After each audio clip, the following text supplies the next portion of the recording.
Hey everyone, Judge Andrew Napolitano here.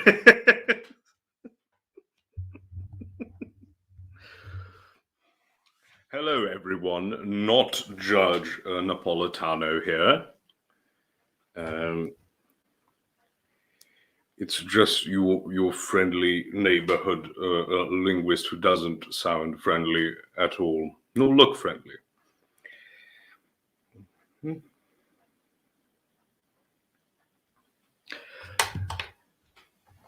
So I've sent the link to Andrew. He should be on any moment. Since DPH is having a birthday stream in about 2 hours, we'll try to not overlap with him, give him as much time as he can to celebrate. Pretty accurate pick of Baron Strawberry. Yes, because it is. Of course, him in his baronial garb.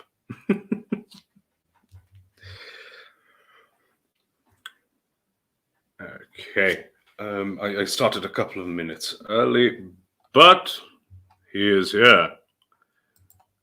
The British part kicked in, and he wasn't late at all. In fact, he was early. Can't hear you.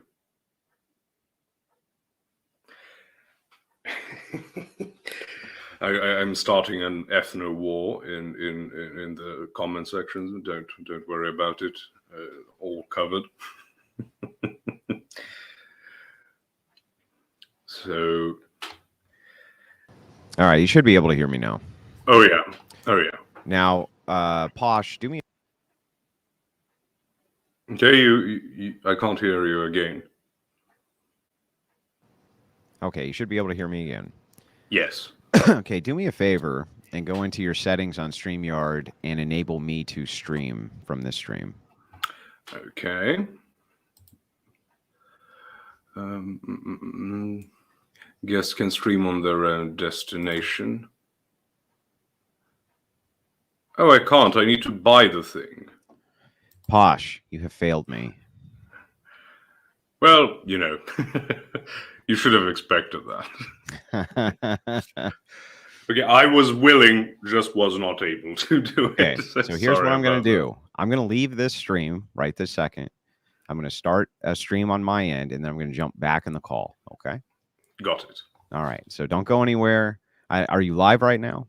Yes. Okay, so, like, I don't know, make a Saruman joke or something, and I'll be back shortly. Got it. Okay. Balkanizing the chat, yes, as it should be. Christos je među nama Savo, jeste I uvek će biti. Posh, nil.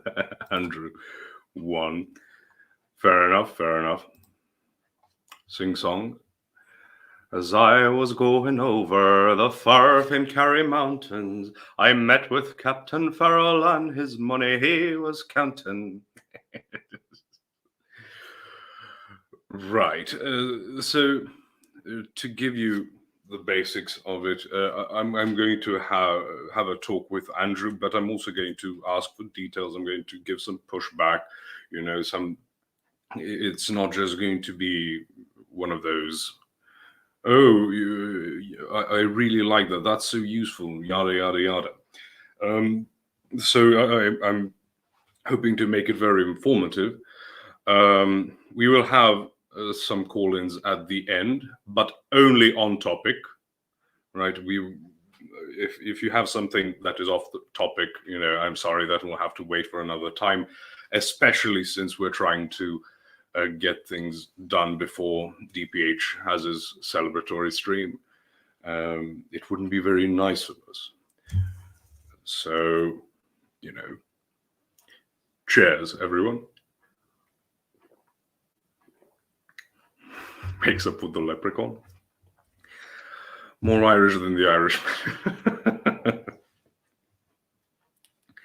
Well, what are you going to do? You know. Although Baron has told me that he is getting along with Serbs rather well. So happy to hear it.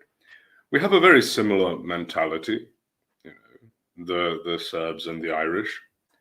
We like to drink and fight. Yes, that is very true. But but we make up for it in other ways.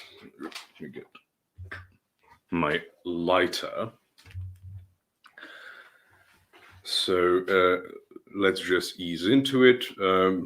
So I'm going to question Andrew, and I'm not going to be confrontational for the sake of it.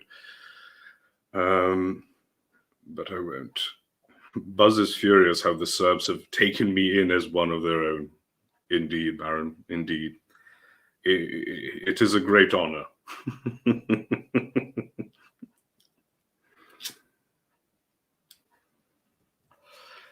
Maybe the Irish would accept me if I dropped the accent, because the accent probably makes it between, 1 dozen and a couple dozen times worse for the acceptance.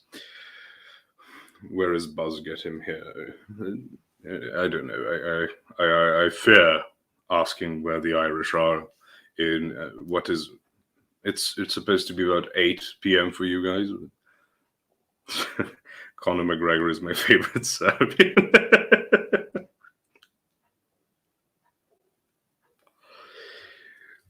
Right. So I don't know. I do think this is an important topic, because there needs to be more. Andrew is back. Guess who's back? Guess who's back? For some reason, at my gym, we have that song, and it's some type of edit or remix or whatever it's called, and it lasts for literally more than 10 minutes. Maybe I've said this. It just takes forever. Right, because it's not just Eminem. It's also some black gentlemen who add their own parts to it. It doesn't fit at all in the song. But I remember I was finishing up leg day, bloody thing, and just as I was doing my last set, I was supposed to go on the treadmill, because I really do need to get on the treadmill. As I said, I'm 250 pounds. And I was on it for 10 plus minutes before the song ended. And it's the most interesting Sisyphean experience to listen to rap, which is torture if you are me. It's torture. It's torture if you're anybody. Well, I'm risking it with the thumbnail. I'm not going to say things that are going to incriminate further. So how's it going, Andrew? It's going good, man. How are you? I'm well. Busy, starting of autumn. Starting a what? Of autumn. What the fuck is that? I'm sorry. Fall. What? The season of autumn. Oh, autumn. Okay. I'm sorry. The Saruman accent was just too thick for me to get it right away. I'm sorry. Yeah, I thought you were messing with the word autumn because you Americans go, oh, leaves fall. Let's call it fall. But it is what it is. Well, I mean, we do also use the word autumn, just so you know. Yes, I've heard. But you also do tend to revel in your pedestrian ways.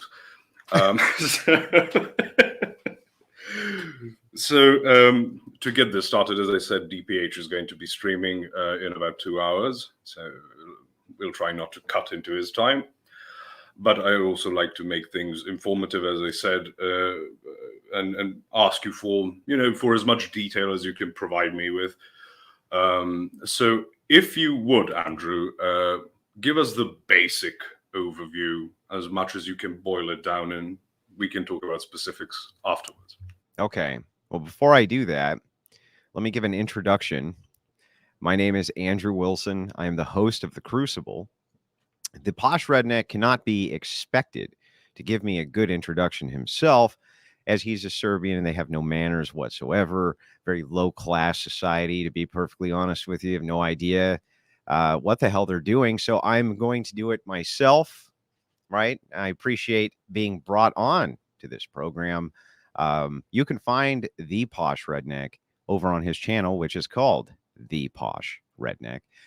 Great channel. He mostly deals in theological debates and in kind of theological breakdowns of things. So he had me on today because he wanted to discuss the topic of Christian nationalism, which I appreciate, because talking to a theologian about it, especially, I feel like I'd be harder pressed to deal with the questions there than I am from the lunatic secularists. So anyway, I appreciate that very much, Posh. Now from there, now that the formalities are taken care of, it's very American of me to have those reasonable expectations. But now I feel like you may proceed with the interview, Posh. Well, thank you. You know, I easily slip into this whole idea like we're at a bar or something. So I keep forgetting. But you're right. You're right. Your YouTube channel and your secondary YouTube channel and your Twitter X or whatever it's called nowadays, the worst rebranding I've ever seen in my life, are all linked in the description, so you can find Andrew there and all the debate content which we all like. So again, after the formalities, could you give us the basic, definition of what Christian nationalism is? Well, I was really just kind of trying to run the clock out here so we wouldn't get to any serious questions. And I feel like you're going right for the jugular immediately, Posh. Like maybe, don't you think maybe a couple of dates first? You know what I mean? A couple of dates before you have this kind of expectation. Interview you. I've seen people interview you always like, "Oh, I'm so sorry." I sort of like mushing that Irish cap in their hand. None of that. That's fair. So the thought process behind Christian nationalism is not nearly as nefarious nor sinister as people want to imagine it. For some reason in the West, we have this kind of ideological foundation based on Enlightenment principles that really doesn't make very much sense and pushes for egalitarianism, which has been an abject failure when it has been put into practice. And we've become an extraordinarily tribalized nation to the point where, I mean, you can just see it in the atmosphere everywhere you go, whether it's a work atmosphere, online atmosphere, even the differences between how states deal with each other. All of these different things have become extremely problematic because there's no glue which holds society together anymore. So what Christian nationalism proposes is that we try to introduce that type of glue, that type of cohesive kind of underpinning that will allow society to function at all. As we see that it's beginning its massive breakdown, we can see this in the imminent collapse of the population itself due to birth rates. Many people don't really understand that you really need the population of 18 to 30-year-olds to subsidize both the previous generation and the 4 generations which exist past that. So this one little group basically subsidizes the entire world.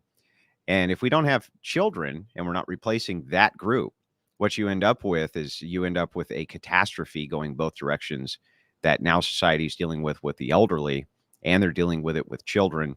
And we see the plague of single motherhood on the one end, and then on the other end, we see the plague of the elderly not being taken care of. This is all a value structure problem. And so what Christian nationalism proposes is that we begin to embrace the value structure of Christian ethics, or at least try to lean society more into Christian ethics. That's what the proposition is. I think it's a good idea, and it's going to take a long time to do. It's not going to happen overnight.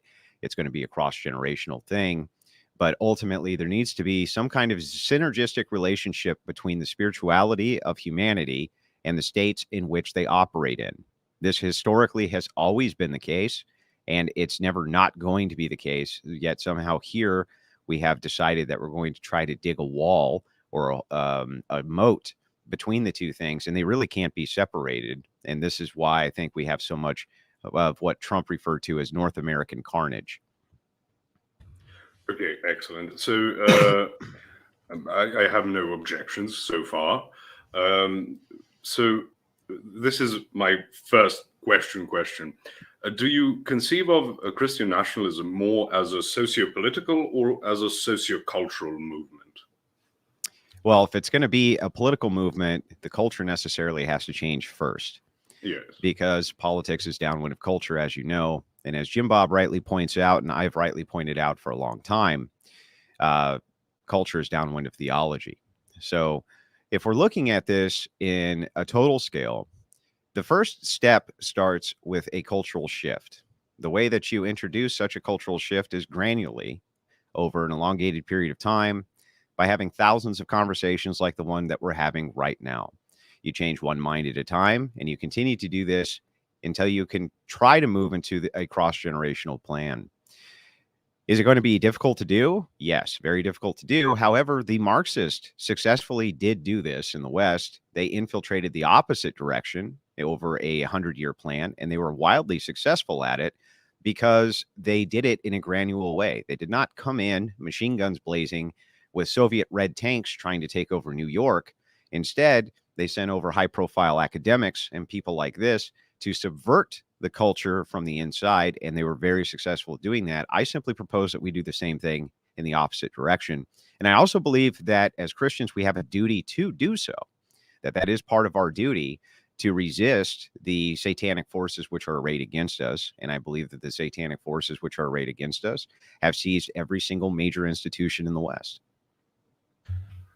Yes, so what you're referring to, the communist infiltration, or however one wishes to dub it, we're talking about the insight from people like Antonio Gramsci in the early 20th century, after realizing that the Soviet experiment is a failure, concluding that educated middle-class people in the West are never going to fall for the types of subversions that happened, which were much more hands-on, much more militaristic. So he devised more of a plan of, as Peter Hitchens likes to say, you no longer go and take over the post office and the barracks and, wave your flag. Now you infiltrate the academic sphere, especially because you start seeping the poison from on high as far as the sociocultural strata are concerned. Right. So it's a kind of an easy way, I think, for people to rationalize this, is to understand that the United States can essentially, the population here, it's much harder than people give it credit for. We can take just about any open wound, meaning any type of wound from another nation, which is physically imposed on us. The body of the United States can take it very well. We don't seem to have much of a problem with that. If there was a domestic invasion or something along those roads, we would be absolutely fine. In fact, I would even pose that if the entire world got together to invade the United States through our shorelines, we would likely succeed in that battle.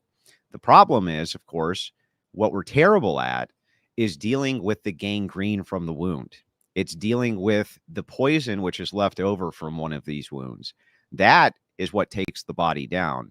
Our enemies, they're foreign enemies. Their plan for 100 years, actually past 100 years, has always been to state emphatically that the United States cannot be taken down militarily, and it cannot be economically crushed nor sanctioned, because our Navy is so ridiculously powerful, and we've always spent such an emphasis on it, that it's our job to secure the entirety of the world's oceans for people to exist in now. You cannot militarily do us in. The only way that you can do us in is with poison, and that poison has been seeping in, and we are at the final stages of the high breaking fever and the staph infection, and the antibiotics are working on overtime to try to get this infection out. And it could really go either way.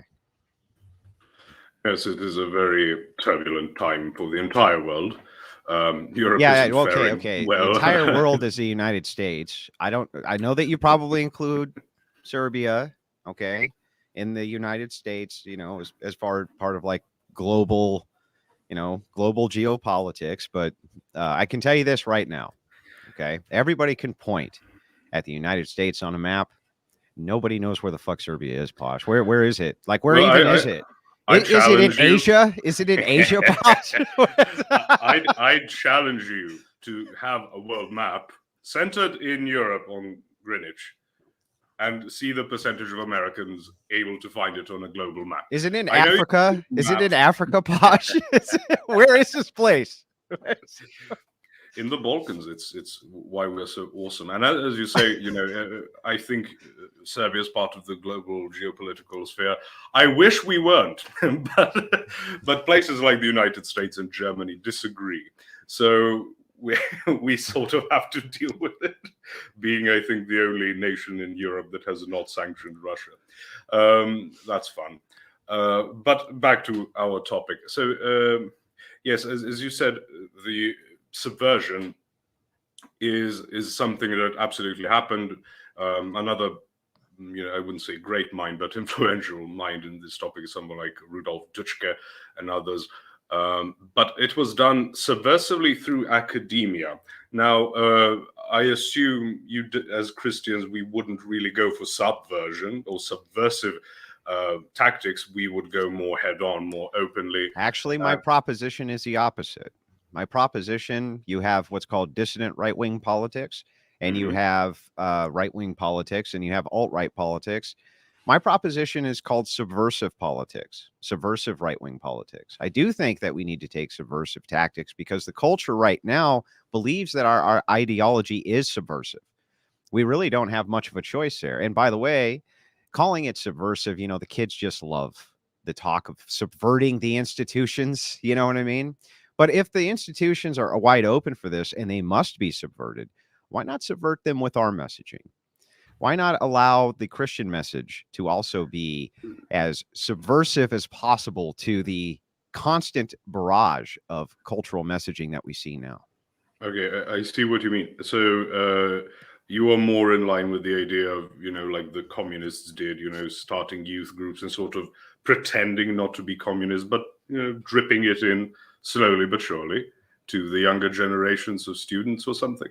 Well, I think it's a both and approach. I think that you need the head-on tactics, just like the communists had, of outspoken communists who were very skilled orators, who were able to deliver the message well in both the debate format and also in the public speaking formats and forums and in their writings. And then I also think that you need to have the subversive element. The subversive element I call blue-collar workers, blue-collar Christian men. That is the subversive element. And I think that their primary duty, it's an actual duty that is now bestowed on them, that they need to teach their children Christian ethics and actually point them in the direction of academia and the arts so that they may subvert those in our favor. Okay, so of course, education is a huge part of this. You in America, I presume you're going to go with the homeschooling route. As whenever I see something about education coming from America, it is a horror show. But it is a result of decades of very diligent subversive processes by all manner of Marxists and left-wingers of perhaps not Marxist stripes, but adjacent at least. So the reason why I asked you whether it's more socio-political or socio-cultural is that you are in the United States and you have your constitutional order. And as you said, it is more based on these Enlightenment principles, endowed by the creator and everything. So the old joke, that the Soviet constitution quotes the Bible more than the American one. So I would argue that the American project is sort of founded on an expectation, as some of the founding fathers of America said, for a moral and religious people. But so the system wasn't designed to operate in these times. So do you believe it's salvageable? Yeah. That's why I asked. That's the socio-political aspect.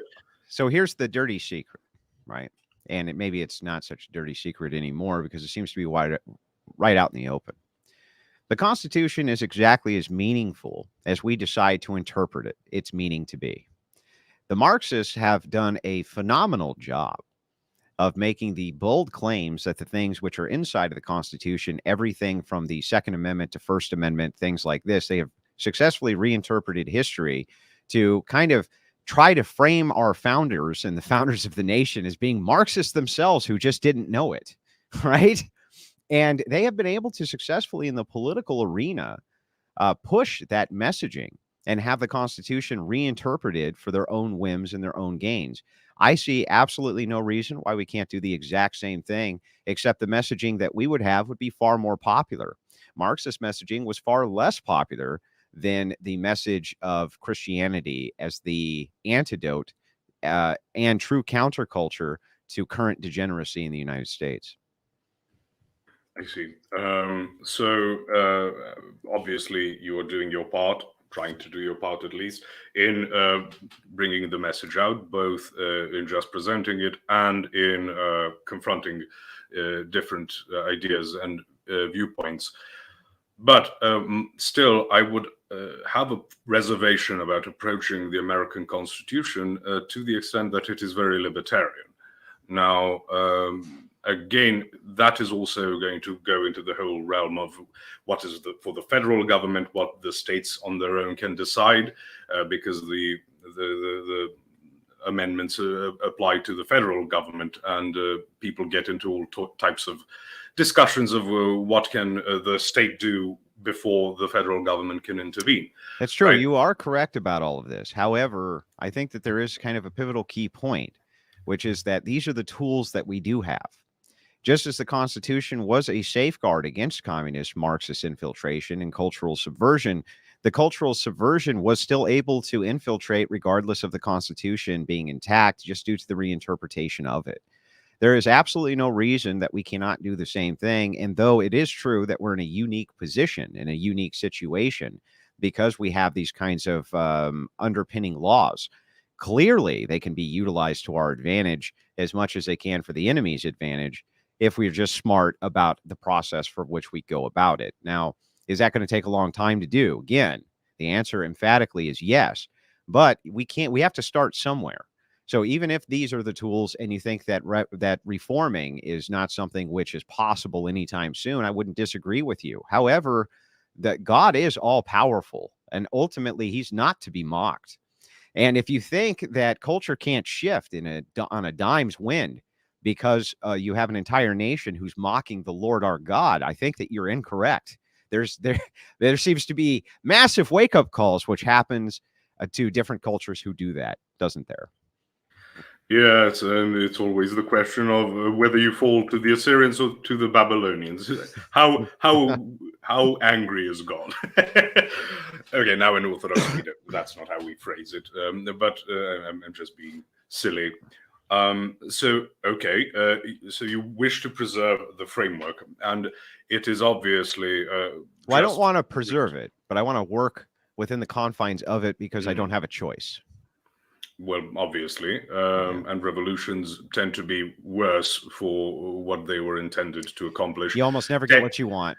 You almost never get what you want. You almost always need a renaissance to get the culture. You tend to get the opposite, I would argue. So the American Revolution could be seen in a different light because it's seen as chasing out foreigners to an extent, right? It's not that simple. It's not the modern idea of America and the modern idea of Britain, and people consider themselves Englishmen. But it was still a foreign entity wishing to chase out. Briefly on the interview, I have to cut in very quickly because you're terrible at this. Okay.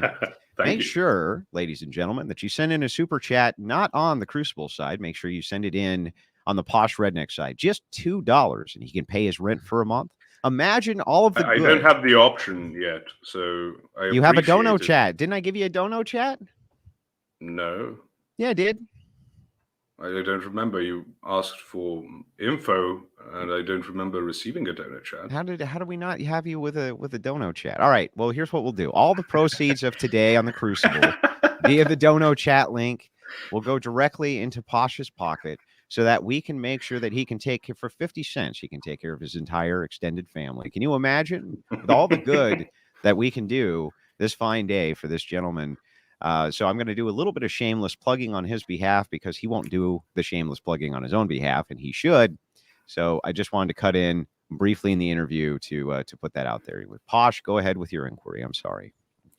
Okay, so we missed each other on the dono chat thing, but we'll figure that out in due time. And I will be able to afford more beer and then do the famous Serbian magic trick of turning a bottle of beer into family violence. But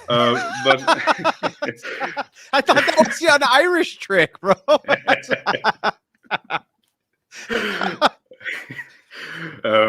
We won't claim it. There's no patent way to patent it. So back into the political phraseology. Right. So the American Constitution, you would preserve it for now. But is there an ultimate view of it just being interpreted? I know, as I wanted to say, the absolute ludicrousy of having when someone's about to appoint a new member of the Supreme Court, that you're looking for someone to interpret it in a certain way. There was a famous in the 2008 American presidential election, when McCain said that he would pick judges that would stick to a conservative interpretation, in the sense of not political conservatism, but conservative as in the conservative interpretation as it traditionally has been since the writing of the thing. And then Obama said the Supreme Court should be the last friend of the needy and stuff like that. So it's obviously a problem. But do you believe that you could have this system without adding certain things? Like, they keep inventing departments of this and that all the time. Do you believe such actions would need to be taken, and would they have the ability to enforce cultural norms? So a couple things to look at there. Initially, in the United States Constitution, the Supreme Court was actually extremely weak. It was not the all-powerful branch of government that we see today. It had far fewer judges, and they've already packed the court. Okay, they've already packed it. The way that the incepted Constitution operated was designed for maximum individual autonomy. That's true, but only under the expectation of extreme duty. So there was an expectation of extreme duty in order to have that type of personal autonomy. When that works, it works well. It works as well as any system I've ever seen on planet Earth. However, it's wide open for subversion, as we now have seen in essentially every single Western democracy which exists that has a formula like this. So will this necessarily erode over time? It will, but so will a monarchy. So will a limited democracy. All of these things will limit over time. But some of these systems are not quite as open to subversion as some of those other systems are. So if you're asking, what's the ultimate goal? The ultimate goal would be to kind of give the express understanding to people that your rights really don't exist other than as a figment of your imagination. They're a completely constructed thing that we've made the existence of them up. And they really only extend as far as what you can enforce. You, the individual, or you as a collective can enforce. And absent that enforcement, we can see that these rights really don't exist, and they never really have existed. With the kind of baseline understanding that this is true, we have to have moral leadership. We don't have a choice. If we do not have moral leadership, and we have seen that rights are just a figment of our imagination, then we're literally railroading ourselves. So if we don't have some kind of ethical foundation inside of our system, we're always going to degrade to the point where you cannot come back, ever. And this will just happen as a cycle over and over and over. And one thing that the Constitution was terrible at was laying down a framework for morality, whereas many, many other places and many other codes of conduct and things like this for rulers were very, very keen on laying down what was moral and what was immoral. So that's one of the massive limitations. So I think we definitely have to move into the realm of trying to find some kind of ethical foundation from which people can operate from. Okay. So, full disclosure, I'm a monarchist, but this isn't a monarchy versus Christian nationalism stream. That's not what I'm talking about. But well, I isn't will monarchy use it as just Christian nationalism anyway? Well, that's what we're trying to find out, whether you wish for so as I've understood you are much more interested in the socio-cultural aspect of things, because that will tend to seep then into the political structures themselves. You are not looking for a top-down approach, but more a bottom-up approach. Yes. Not exclusively, of course. Let me explain the reasoning here. And see if you can dispute this. Assuming that you had a monarchy, assuming that you had a full-blown democracy, assuming you had a limited democracy, or assuming that you had some sort of other in-between government from that, the form of government itself doesn't seem to matter nearly so much as the ethical principles of the foundation of the people who live inside whatever the geographical area is. If the people of this geographical area are moral, then regardless of how bad a ruler you may have or how good of a ruler you may have for whatever limited time they're allowed to rule, the population itself seems to be healthy, happy, breeding, doing all the things that they're supposed to do. So it seems to me like this has always been a foundational ethical problem, far more so than it is a geopolitical problem or just a systems problem. I think people are so confined into trying to break things down into working systems that they forget that you have to start with a working ethical system to move to any other kind of process. You know what I mean? And this is what I think is missing. This is the cultural adhesive glue. And that's why I think that the founders, who are not stupid by any means, thought that this experiment could work, was because they thought that the kind of cultural underpinned glue was extremely strong in the adherence to these ethical codes. And it turns out that maybe once upon a time they were, but over time, the erosion of these kinds of ethical foundations are just so over the top that it's very difficult to keep them intact. Yes, and you have the problem of just a couple of decades ago, no one would think one second too. I'm sorry, before I just cut you off. I see this guy spurging in my chat, right? Skeptical atheist. Don't derail my chat or I'll throw you out of the chat. You're welcome to talk about the topic at hand. You're welcome to do that. Don't derail my fucking chat. I have zero tolerance and I don't care. I'll ban you in a second. I don't give a shit. Don't derail my chat. Go ahead, Posh. Yes. The subverters must be dealt with. Very Gramscian of him. As I was saying, your point being that the structure itself is less important than what is the people that are under the system, because you are going to fall into the problem of just having force to use on the people. And we know that the moment that is what the government has to do to maintain moral values or even maintain its operability, that is when the system collapses. You sort of can only deal with a couple percent of the people who are going to be disobedient to the system. Otherwise, things collapse. But when, as I was trying to make the point, no one would a couple of decades ago thought that one of the biggest issues we would be having right now is whether children should be put under the scalpel to have them mutilated.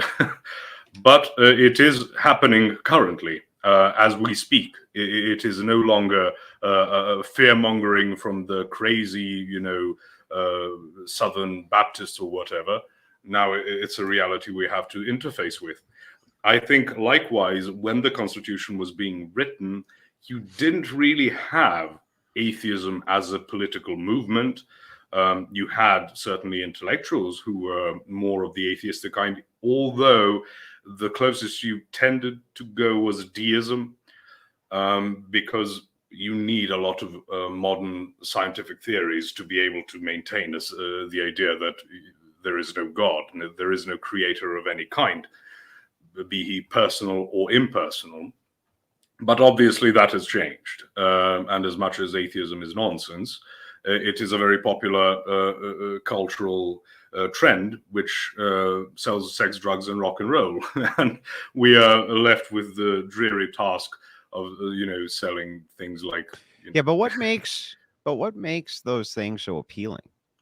What makes those things so appealing is not that they're extra special or extra awesome, though I would argue that heavy metal, right, which most of it has heavy satanic imagery, is like my favorite music on planet Earth, right? I adore it, right? It's I used to have hair back down to the half my Right. back, you know. So So I know how it right, is. but the thing is like what makes these things generally so appealing is that the youth always runs off of a cycle of rebellion.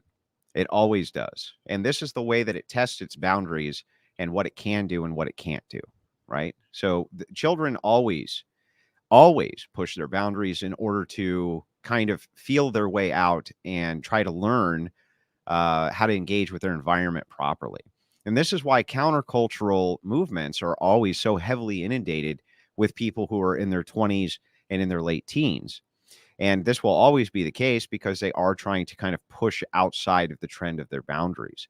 So the thing is that while that is appealing the other direction, it's just as appealing to move into the cultural subversive messaging of Christianity for young people as well, if they think that it's countercultural and is pushing boundaries. So I feel like these things can be utilized on our behalf as much as they can on the enemy's behalf. Yes, another thing I see why this attempt of yours has a chance is that when we had the sexual revolution of the late 60s, and as it metastasized into all manner of foul things, there was actually an adult system around it. There was a functional system around it. Nowadays, we don't really see function. We see amateurism, we see nepotism, we see all types of responsibilities being given to people who can't really handle them. So the system doesn't really work. And if you're trying to go into the 60s and the 70s, where the adults are actually adults, and go to a young person back in those days and tell them, hey, don't you think you can just relax a bit, have a spiff or whatever it's called, I don't know jargon, but have a piff. What? Spiff. I think I've heard spiff. I don't know. Have a spiff. Unless they mention it in South Park, I don't know. Just go and have fun. But there's still a functioning system around that. So you have a lot of latitude to fail and to be a failure. Mm-hmm. And you can still, get back into it. Whereas nowadays, I don't see that happening. Nowadays, you see disorder. So selling more disorder is still going to appeal to your base instincts. Well, let me give you a little bit of pushback here, just a bit, if you don't mind. So kind of my critique of what you're saying here is that I also think that one of the big problems that we have is what I call institutional adherence blindness. So what ends up happening is people value an institution far more than they value the people who are running it. They kind of, in many ways, deify various institutions which exist rather than kind of operating within the confines of the people who exist to run those institutions. And so what I think happens is a sort of cultural blindness to the adherence of a process becomes the norm. We can see this with the scientific process, for instance. People will literally take this scientific process and not know anything about it. They don't even know what the process itself is, and yet give great adherence to this process and give a maximum charitable view to anything which the process says is a truth, even if it's not a truth, even if they really have no evidence for it whatsoever.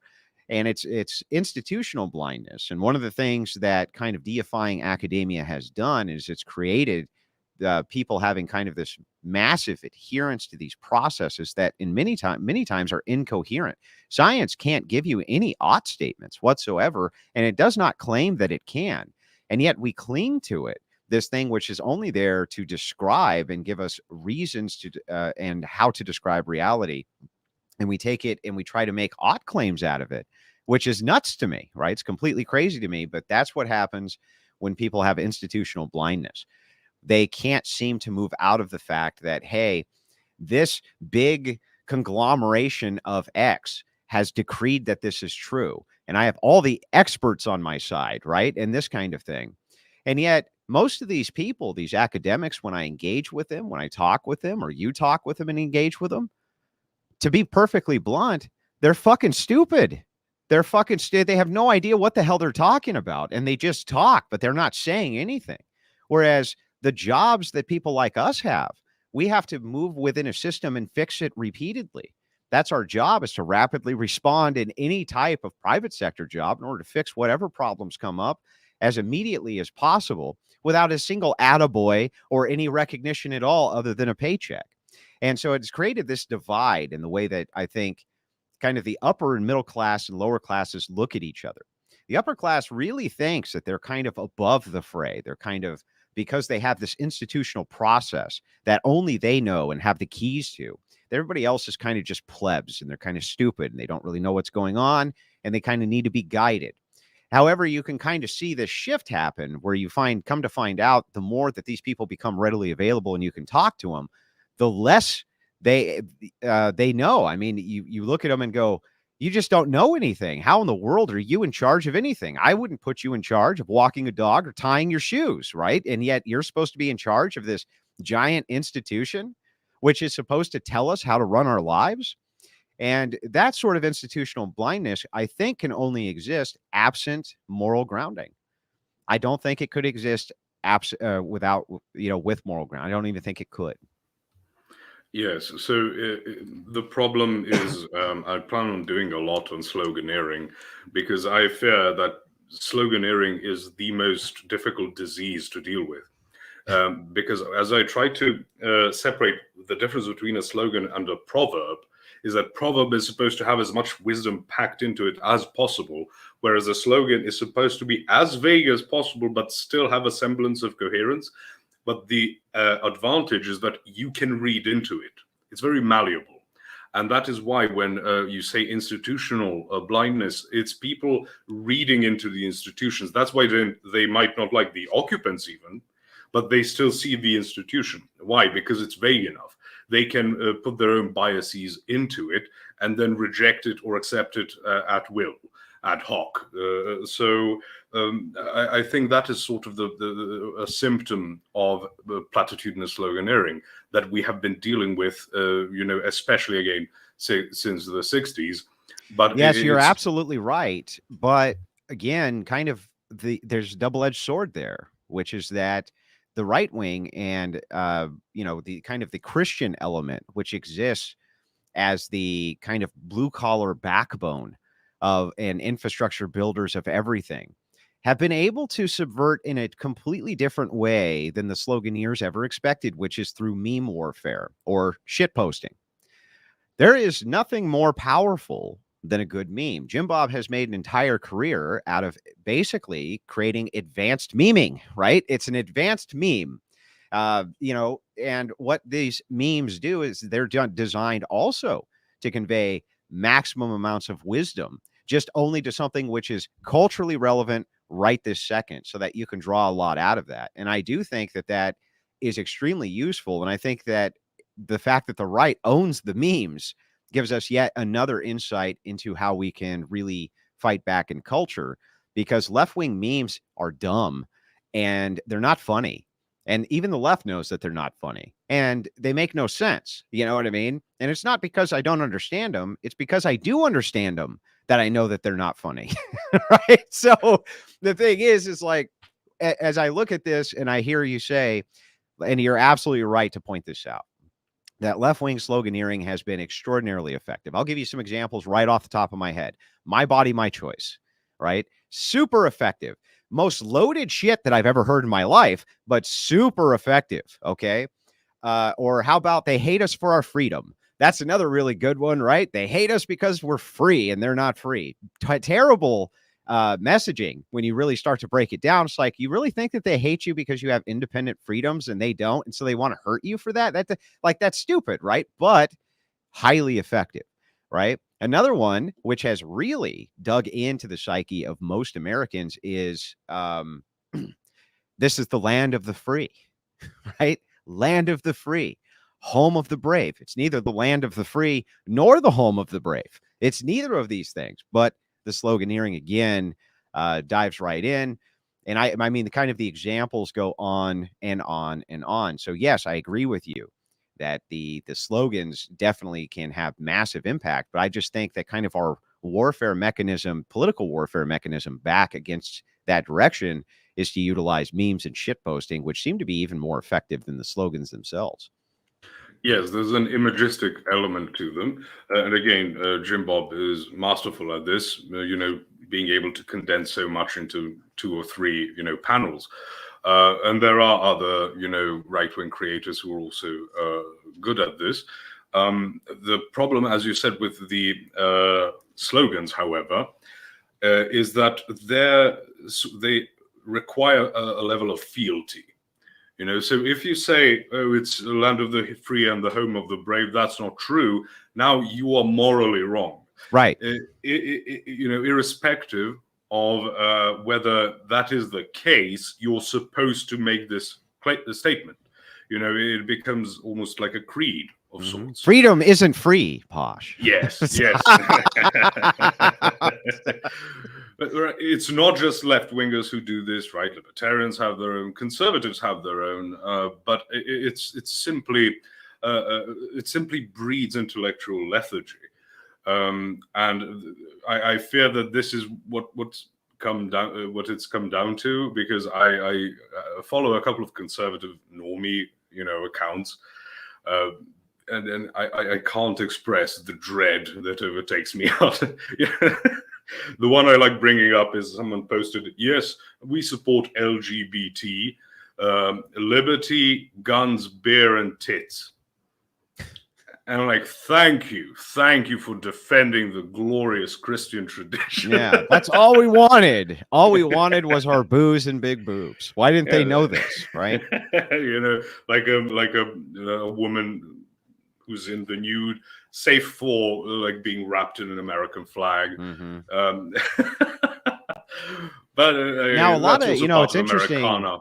Interestingly enough, there is kind of this cultural underpinning for this, because America has been involved in so many of the massive wars of the world, especially in the 20th century. There was a huge amount of young troops, young men, between the ages of about 16 to 24, who most heavily fought in those conflicts on our behalf. And in order to entertain them, of course, having half-naked women go and dance for them, obviously, was a huge boost for morale. And so same thing with superheroes. All the superheroes, Wonder Woman, Superman, all of the cape stuff that you see, all of that came out of these different war eras as well as propaganda. But what's happened is with the pinup girls and things like that, that was all wartime propaganda to keep morale high. And so in some ways, it is definitely part of Americana. It is part of our kind of ingratiated history and this kind of thing. However, in retrospect, we can kind of look at it and say, well, it was good to keep the morale high at the time. You know what I mean? But it actually became yet another type of cultural subversion that we weren't looking for, which is, afterwards the boomer generation who had kind of access to this, especially in the Vietnam era, where the USO shows were, they might as well have just been sending them strippers, right, for the USO shows in Vietnam. Of course, they come back after being young men in a very overly, sexualized nation, where they were able to get prostitutes and go to these USO shows and things like this. And they just really didn't see much of a problem with it. So you can kind of see why at the institutional level, or not institutional, baseline level for a lot of boomers of that generation, why they just wouldn't see any big problem with this, right? Yes, but also you mentioned Vietnam, far less mentioned, because this is, I think, on the level of the Soviet level of propaganda about the Second World War, right? The Holy War, they literally call it the Holy War. Святая война. But, the brothels of Paris were rather frequented. And the element you might not have mentioned is that these people were sort of expecting to die. Yeah. I'm sorry, I've shifted to Second World War. I mean the First World War. But these people were expecting in both to of them. die. In both of them. Both, but I mentioned Paris specifically, so I corrected myself. When you sort of expect to be just gunned down, and on the Somme, things were rather dire. You just walked slowly towards the Germans, which can't go wrong. but they were just massacred. So they thought, well, this is what you do. And then combine the horrors of war with your only, aside from religious beliefs, which you have to sort of break and sacrifice for this sort of relief, of the brothel and the pinup girls, the less dire forms of it. You are left with sort of a broken mind, and that can't go well. The thing that's interesting with this is that there was actually better ways that they could have boosted morale, but those ways were considered to be immoral, and I would consider them far more moral. For instance, there's about 3 to 4 ways, roughly, right? There's probably more, but like main ways that I can give you that you can keep a young man's army's morale very, very high. The first is you introduce things like chocolate and ice cream and good foodstuffs to your soldiers. That's definitely a massive morale boost, right? Food for young men, especially, and for older men, right, is definitely a pinnacle of keeping our morale high, regardless of the situation. So if my feathers are really ruffled, but I have a good meal, they become far less ruffled, right? And you would agree that that's likely true for most men. Another good way that they could do this to keep the morale high is by letting soldiers loot, right? The good old-fashioned loot. Now, looting after you have decimated the enemy, and if you were to able in World War II, for instance, to take all of their gear and equipment and MP40s and things like that and send them on back home and then sell them and take their uniforms and take their gold and take their riches, that would have kept morale very high without the use of any of these kind of sexual gratification things. But the United States government deemed looting to be almost irredeemable, and yet I think that it's because the United States government itself wanted to be the looters, right? They wanted to be the looters. So if you go to a kind of other foreign wars, which have happened around the same time frame, looting was heavily encouraged, whereas sexuality is highly discouraged, because then you have camp followers, various prostitution organizations, which can introduce venereal diseases to your soldiers, et cetera, et cetera. I think it's actually a far better thing to just introduce good food and allow basically what you kill, you keep. I think that these are both introductions for things which can allow for mass bravery. It gives you an incentive, and then on top of that, keeps your morale high. So I think that basically we just went around about it the wrong way. You know what I mean? So I can understand your thought process of, hey, things are dire. Of course, a young man at 19 years old who might die tomorrow is going to want to lose his virginity. You know what I mean? But I think that it would be equally as appealing to a young man at 19 to say, hey, listen, if we can successfully take out this foxhole, you get yourself a brand new flamethrower, right? I think that that's equally something that you can introduce to them for the kind of purposes of boosting morale. Just kind of my 2 cents on that. Yes. So to round off this section, again, I like talking. I like the takes of Peter Hitchens. I have a comrade in curmudgeonly with him. So he mentions this poem called Bonum et decorum est pro patria mori, which is an old Latin saying, which says it is good and laudable to die for one's fatherland. And it basically details that how you wouldn't have this idea if you actually saw the people, who choked on mustard gas and being eaten by rats and, throwing up their innards. So war stopped being this noble, so to speak, pursuit where it's, 2 armies clashing together, the better one wins, and it became, trench warfare. It became just meat grinders and poison, at least in the first one, especially with mustard gas. So I feel that Peter is correct in stating that the First World War, the war to end all wars, which worked out great, sort of decimated Europe, crushed in Britain, especially the idea of Christianity, because the churches were so rah, sort of like the way you have evangelicals in the United States, constantly warmongering. But the difference being that this was England and this was the Church of England. So it has this level of authority and identification with the government.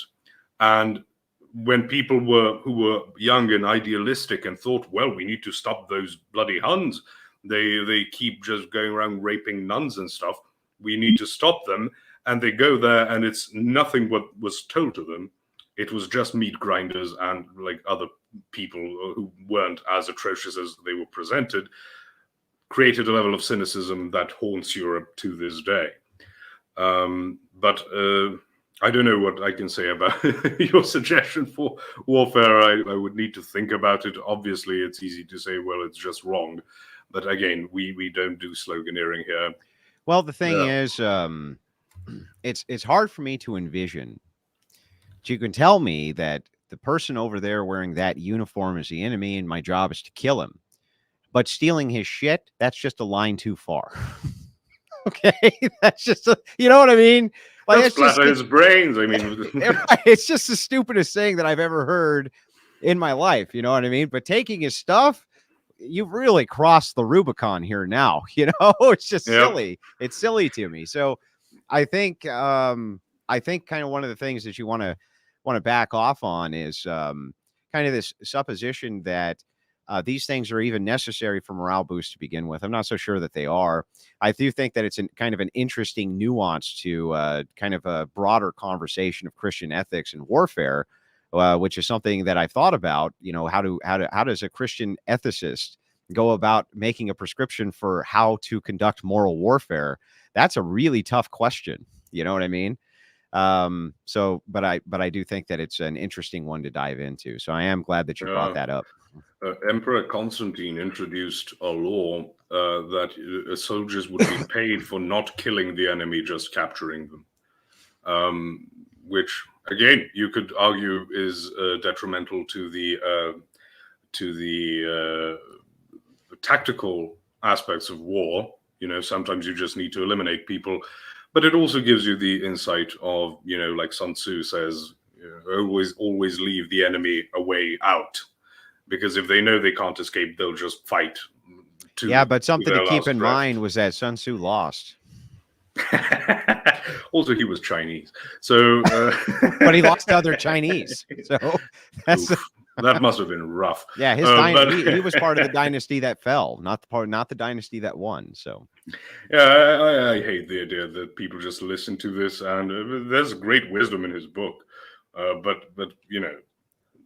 It's one of those things you say a foreign name, so people know that you are much more educated than you. I mean, is there though? So, like, I have a really nice copy that I bought years ago of Miyamoto Musashi's The Five Rings, and it just all sounds like bullshit to me. It doesn't sound like a strategic genius to me whatsoever. And neither did Sun Tzu. He didn't sound like a strategic genius to me. He sounded like he was kind of trying to make himself sound more profound than he was. You know what I mean? Make his wisdom sound actually a little bit more profound than it was. It's like there's some intuitive things that come along with this, like Miyamoto Musashi, who's like, well, cut first. It's like, well, what do you want to cut second? Like, who would think that way? You know what I mean? I think that some of this is kind of an overemphasis or a buildup of these people who probably didn't deserve it. And they don't seem like they're particularly intelligent to me. If I put them up against, modern warfare general tactics or even ancient ones in Rome and Greece, I'm like, well, this is kind of basic stuff here, guys. You know what I mean? Yep. But I think people like the pomp of quoting foreigners, especially the foreigner they are, the more... Evan says the art of the fortune cookie. Just crack it open. He always leave your enemy a way to escape. It's just well, the Romans and the Greeks used to, had their haruspices look at, innards of animals and the way birds fly. So I don't know if that's better or worse than fortune cookies. Okay, so back to our topic. Seeing as how things are going with society in general, as you said, the worst thing and one that concerns me most is the demographics. not even whether it's racial or ethnic or anything. It's birth rates. People just fail to grasp the things, and I think it's the self-entitlement born of this individualism, that I don't have to do anything. Materialism. Yes, but also the idea of individualism, because for the sake of being anti-communist, people destroyed the idea of collective, building collectives, because that sounds like some sort of Soviet bullshit to me. Then all they do is try to create voting blocks, which is a collective, right? Exactly, because you can't escape it. To quote Peter Hitchens again, he says, I don't feel the need to defend capitalism because it's just how things operate. I've got things, you've got things. We can trade with them. There's no need to create, grand theories about it. Likewise, I think this is what applies. You cannot have just individualism, and everyone knows that. And we wouldn't want it. We wouldn't want to just have that either. Yes. Camaraderie is one of the major keys to masculinity and being a healthy man.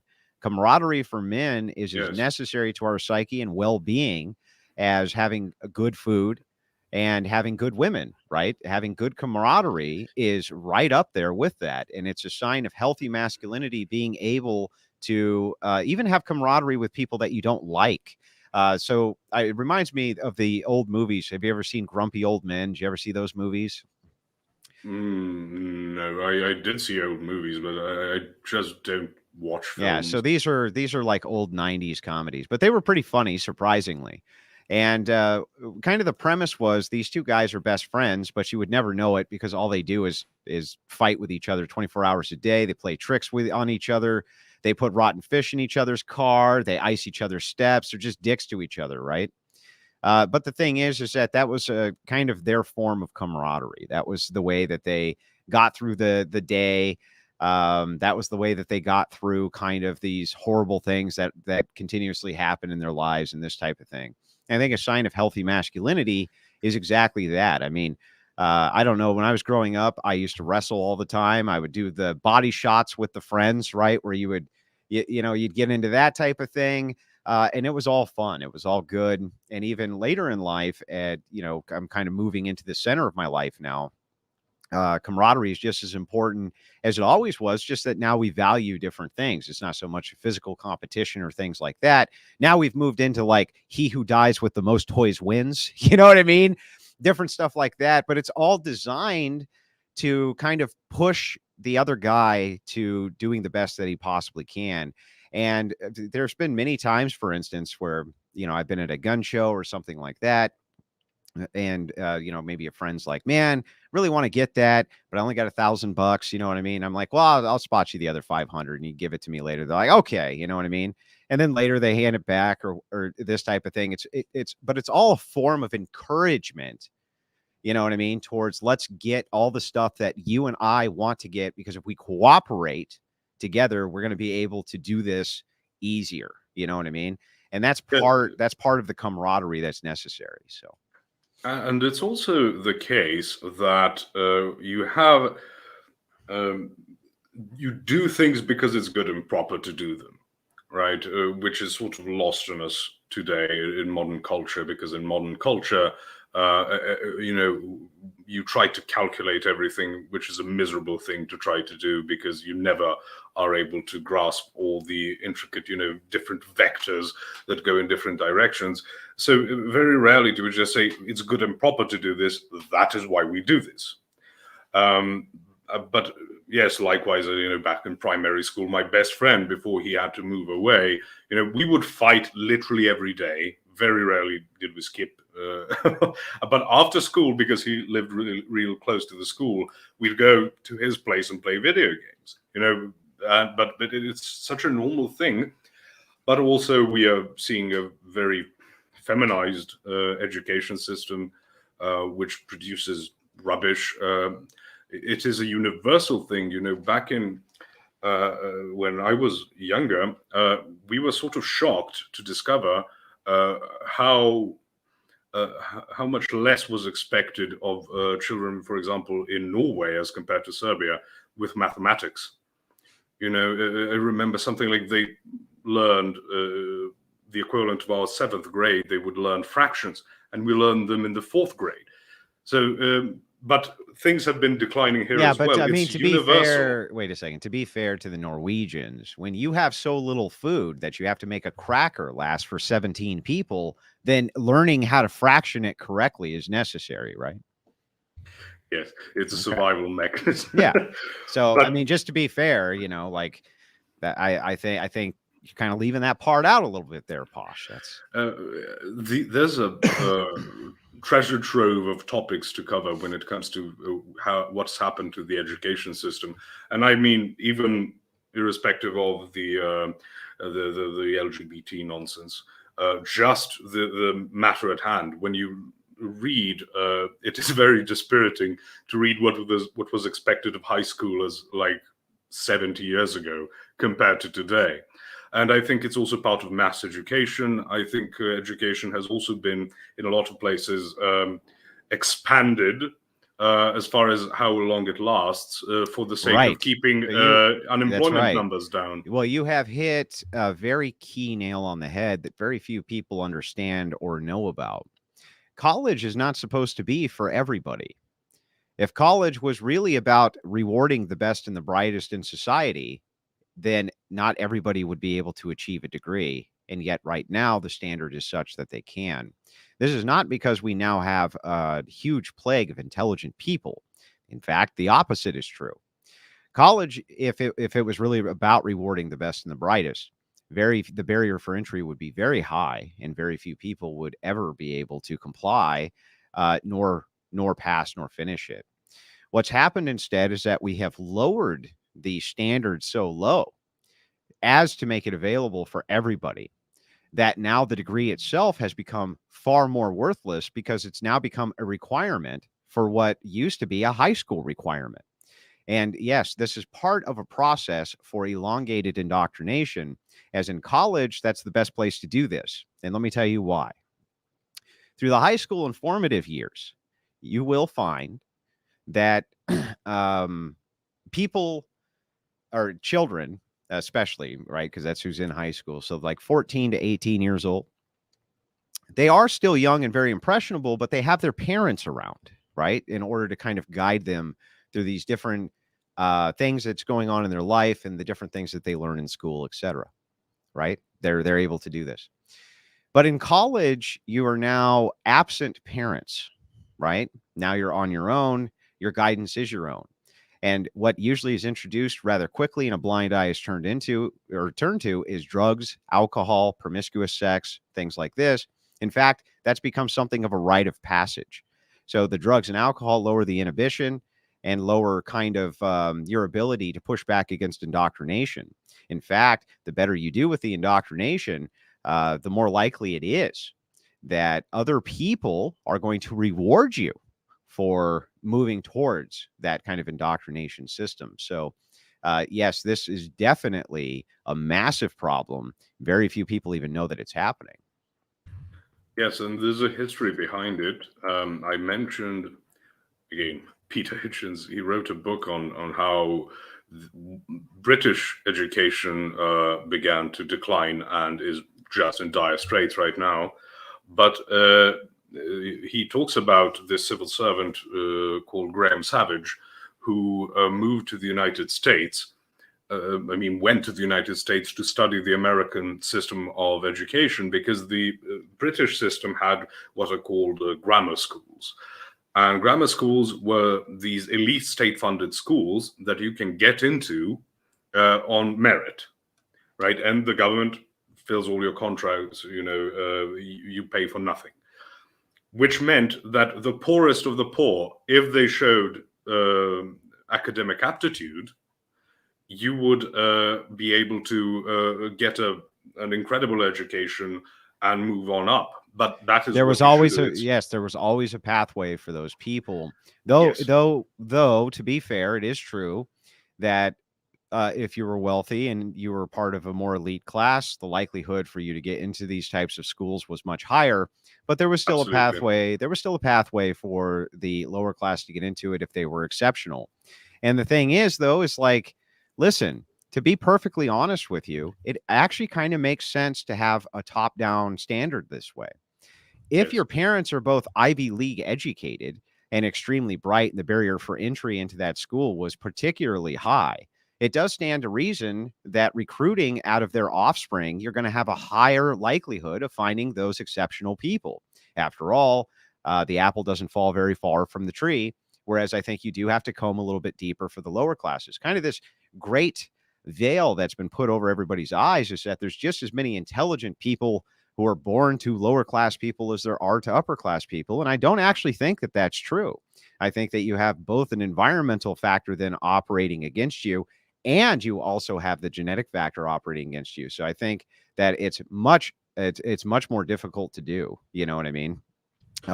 Yes, I wanted to emphasize there was a study that showed that reading to your children gave them a cognitive advantage that was greater than giving them elite education later on as compared to regular education. And the proposal of a sociologist was to stop reading to your children because you're giving them an unfair advantage. Now, you mentioned the environmental factor. Well, not only does that not surprise me, but kind of to reinforce that point, try to just recognize even in your own life that if you know people who are mechanics, oftentimes their fathers were mechanics. If you know Yes. people who are in construction, oftentimes their father worked in construction. The reason Yes. for this is because parents usually pass down the things that they know and the things that they hobby and this type of thing. So if you have parents who are highly educated and they work as academic elites, what do you think they're passing down? They're not passing down their knowledge in the engine block of a Ford Mustang. They're passing down the knowledge of arithmetic and writing and structures and all of these different things. So yes, of course, it's going to be advantageous. And I think it's kind of silly to pretend otherwise, to be honest with you. Yes, and also the environmental factor is a factor. It is a factor.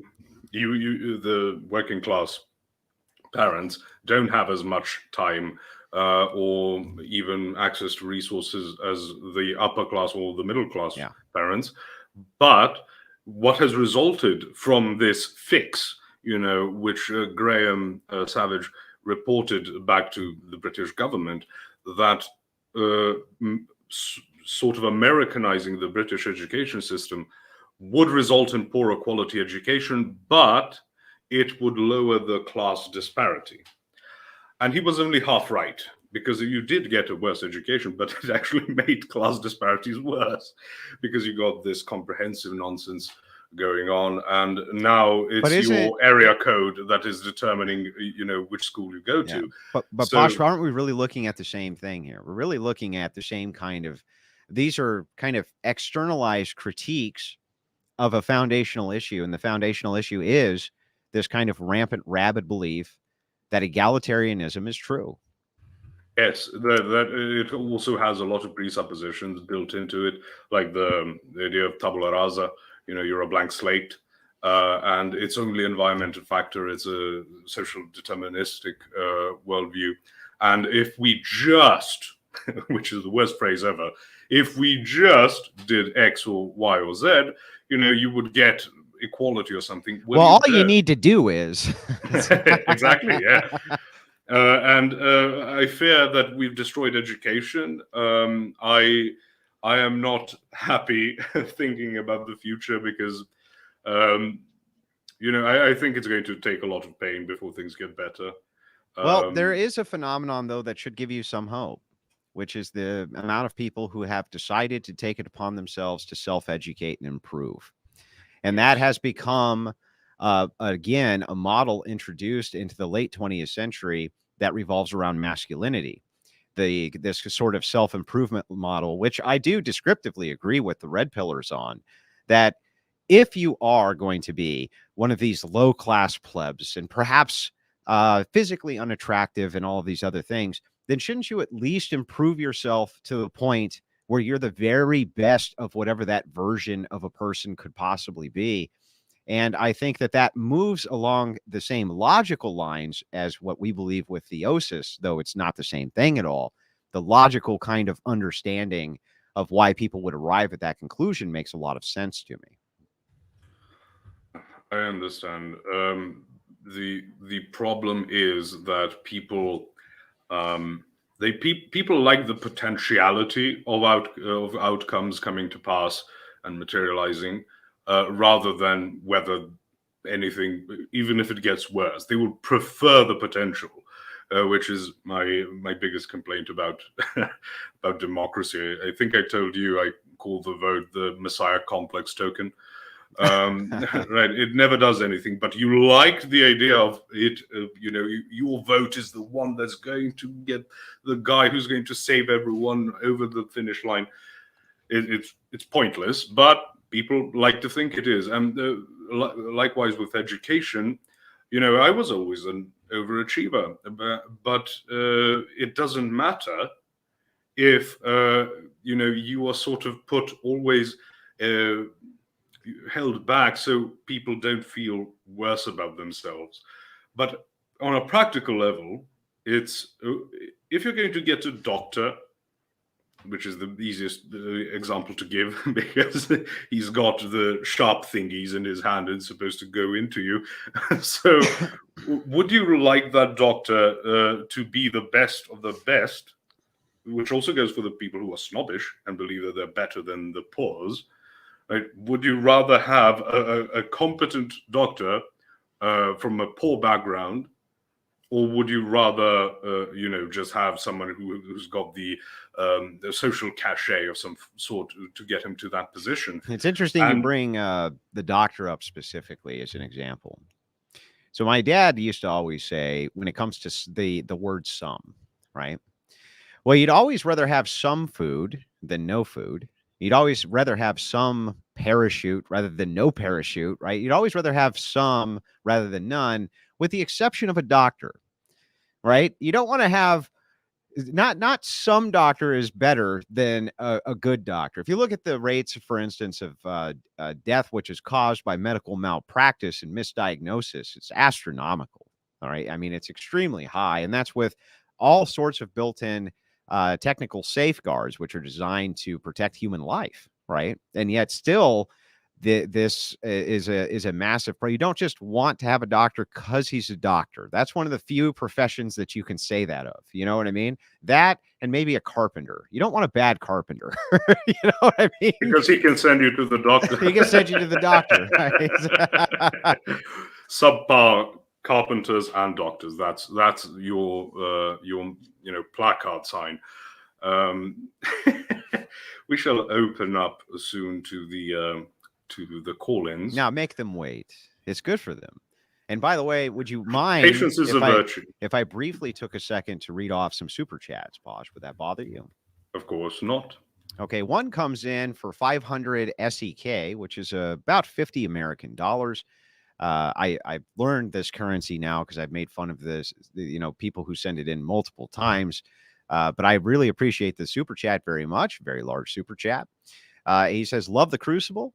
Keep up the good work. Continue to send in your life savings to the Crucible. It's important that you do this so that we can continue to be the frontline razor edge in the cultural fight against the degens.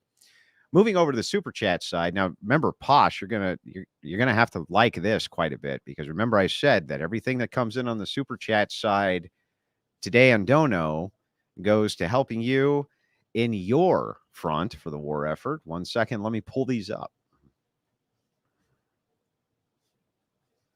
They didn't send you any, Posh. They say, I'm kidding, they did. $5 comes in from Randy West, who says, for a couple of months rent to you, Posh. $10 comes in from Sarcastic Warlock, says 2 quarts of water to fuel the aristocrat Posh's toilet. It's pretty good. That reminds me of the war in the 90s. Yeah. $10 comes in from Sparuski Lady, who says, cheers. Appreciate that very much. $10 comes in from Anonymous. 6-pack to get the familial Royal Rumble started. I don't feel like it's too much of a Royal Rumble, but rather a really good conversation with, I think, subtle disagreements, which, by the way, I don't really get to have conversations with intelligent people that often because I'm usually beating the hell out of degens verbally. So I do enjoy the chance to do so.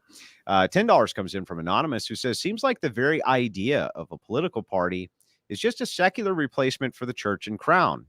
I wonder if Freemasons planned for this or not, leading up to the revolutions. That's a pretty wide berth of history, which goes into that. But yes, almost every type of club like the Freemasons is always a replacement for church. $4 comes in from Motherfucker, who said, what happened?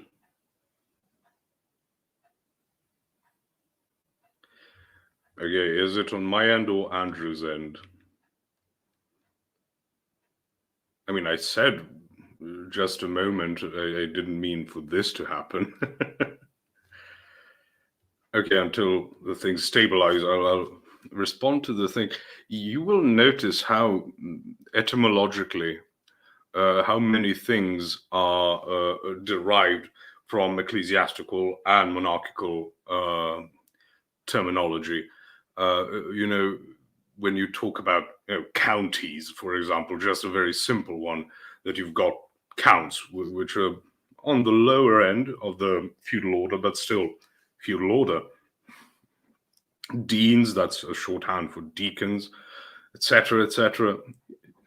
Oh, are we getting Andrew back?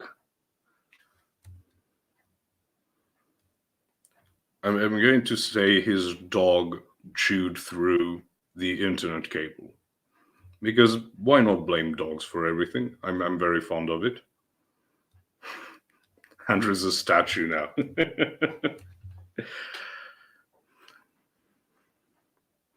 Well. All the jokes about Serbian internet, and yet here we are.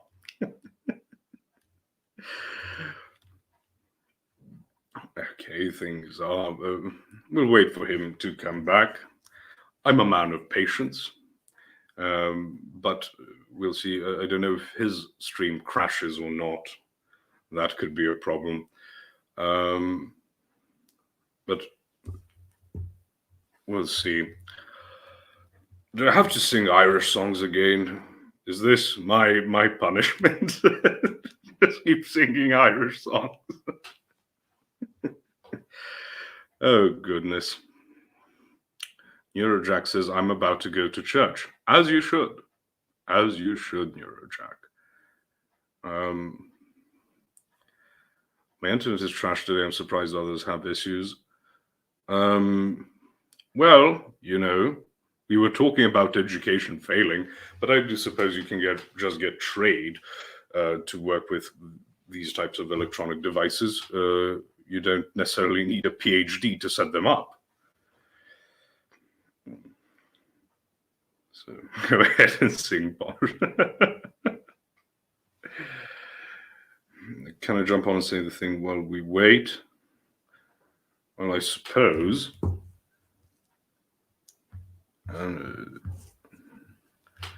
Because I don't know how long it will take.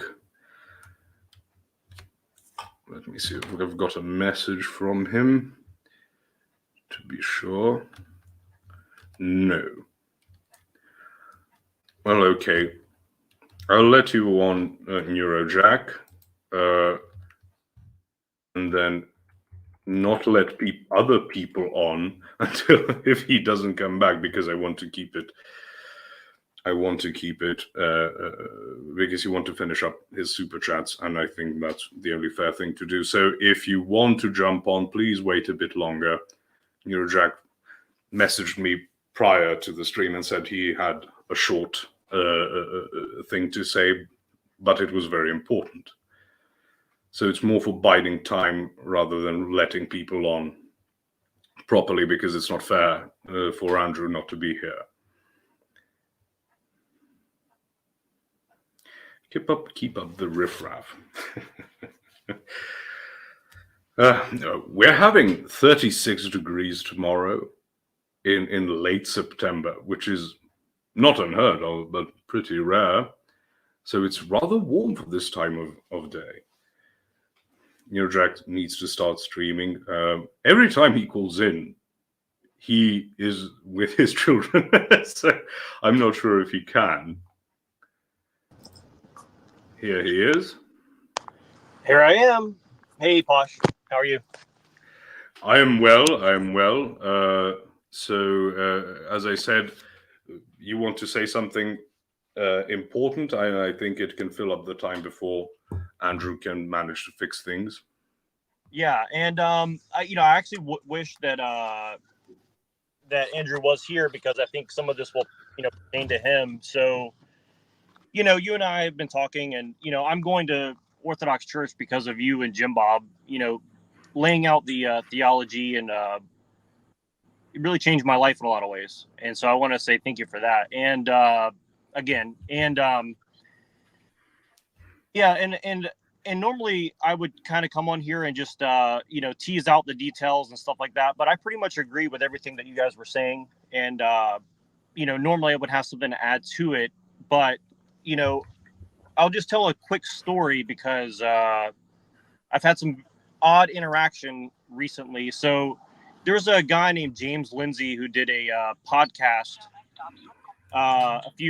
maybe about a month ago, and he was basically doing something about Christian nationalism, and he was implying that there was like occultist influences on people who were claiming to be Christian nationalists, and like Marxist ideology and Hegelian ideology. And so I listened to it, and I thought it was interesting. And around that same time, I was starting to Machine Lies reached out to me and asked me to come and join him on panels, because he and I have similar views on technology and everything like that.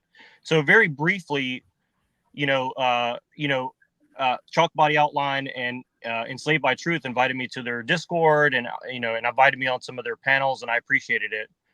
And again, long story short, as I started to do this, I started getting harassed by certain people and Machine Lies as well. And I don't know exactly what's going on, but like yesterday, in a private conversation, I basically got like threatened to be doxxed by some guy named Toilet Bowl Earth and his friend Rusty Shackleford.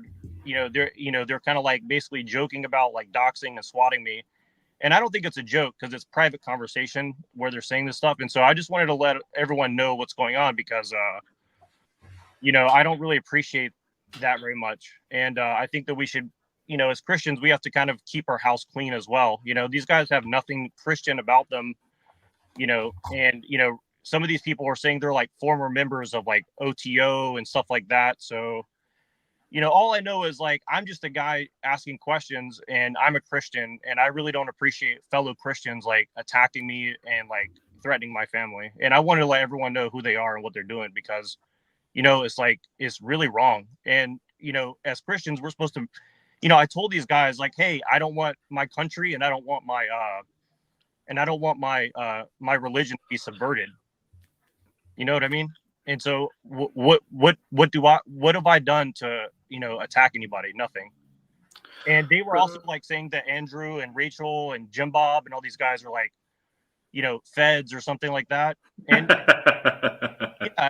And it's like, okay, so, and now they're attacking me personally. And I know that Andrew has had experience like this too. And it's like, I'm no one, like, I'm just a guy, like, coming here and talking about stuff. So it's not about me. Don't feel sorry for me. I just want everyone to know publicly, like, what's going on. And I don't blame, Chalk Body or Enslaved by Truth, but their silence on it is kind of like, to me, it's like, they're signing on to it. So I don't appreciate it. And I just want to let everyone know, like, watch out for these, psychopaths. That's all I got to say. I appreciate it. No problem. You need to be careful with people who believe they're the Messiah. They get, as I said about the vote being the Messiah complex token. The people who get it into their minds that they're saving the world are rather dangerous people.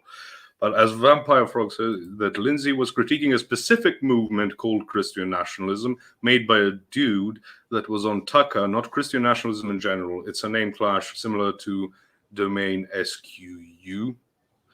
But that's what he said, that it was, you can name a movement something that already bears the name of a much broader topic. So again, just sorry that you had to go through such things, but beware of people who think they're saving the world.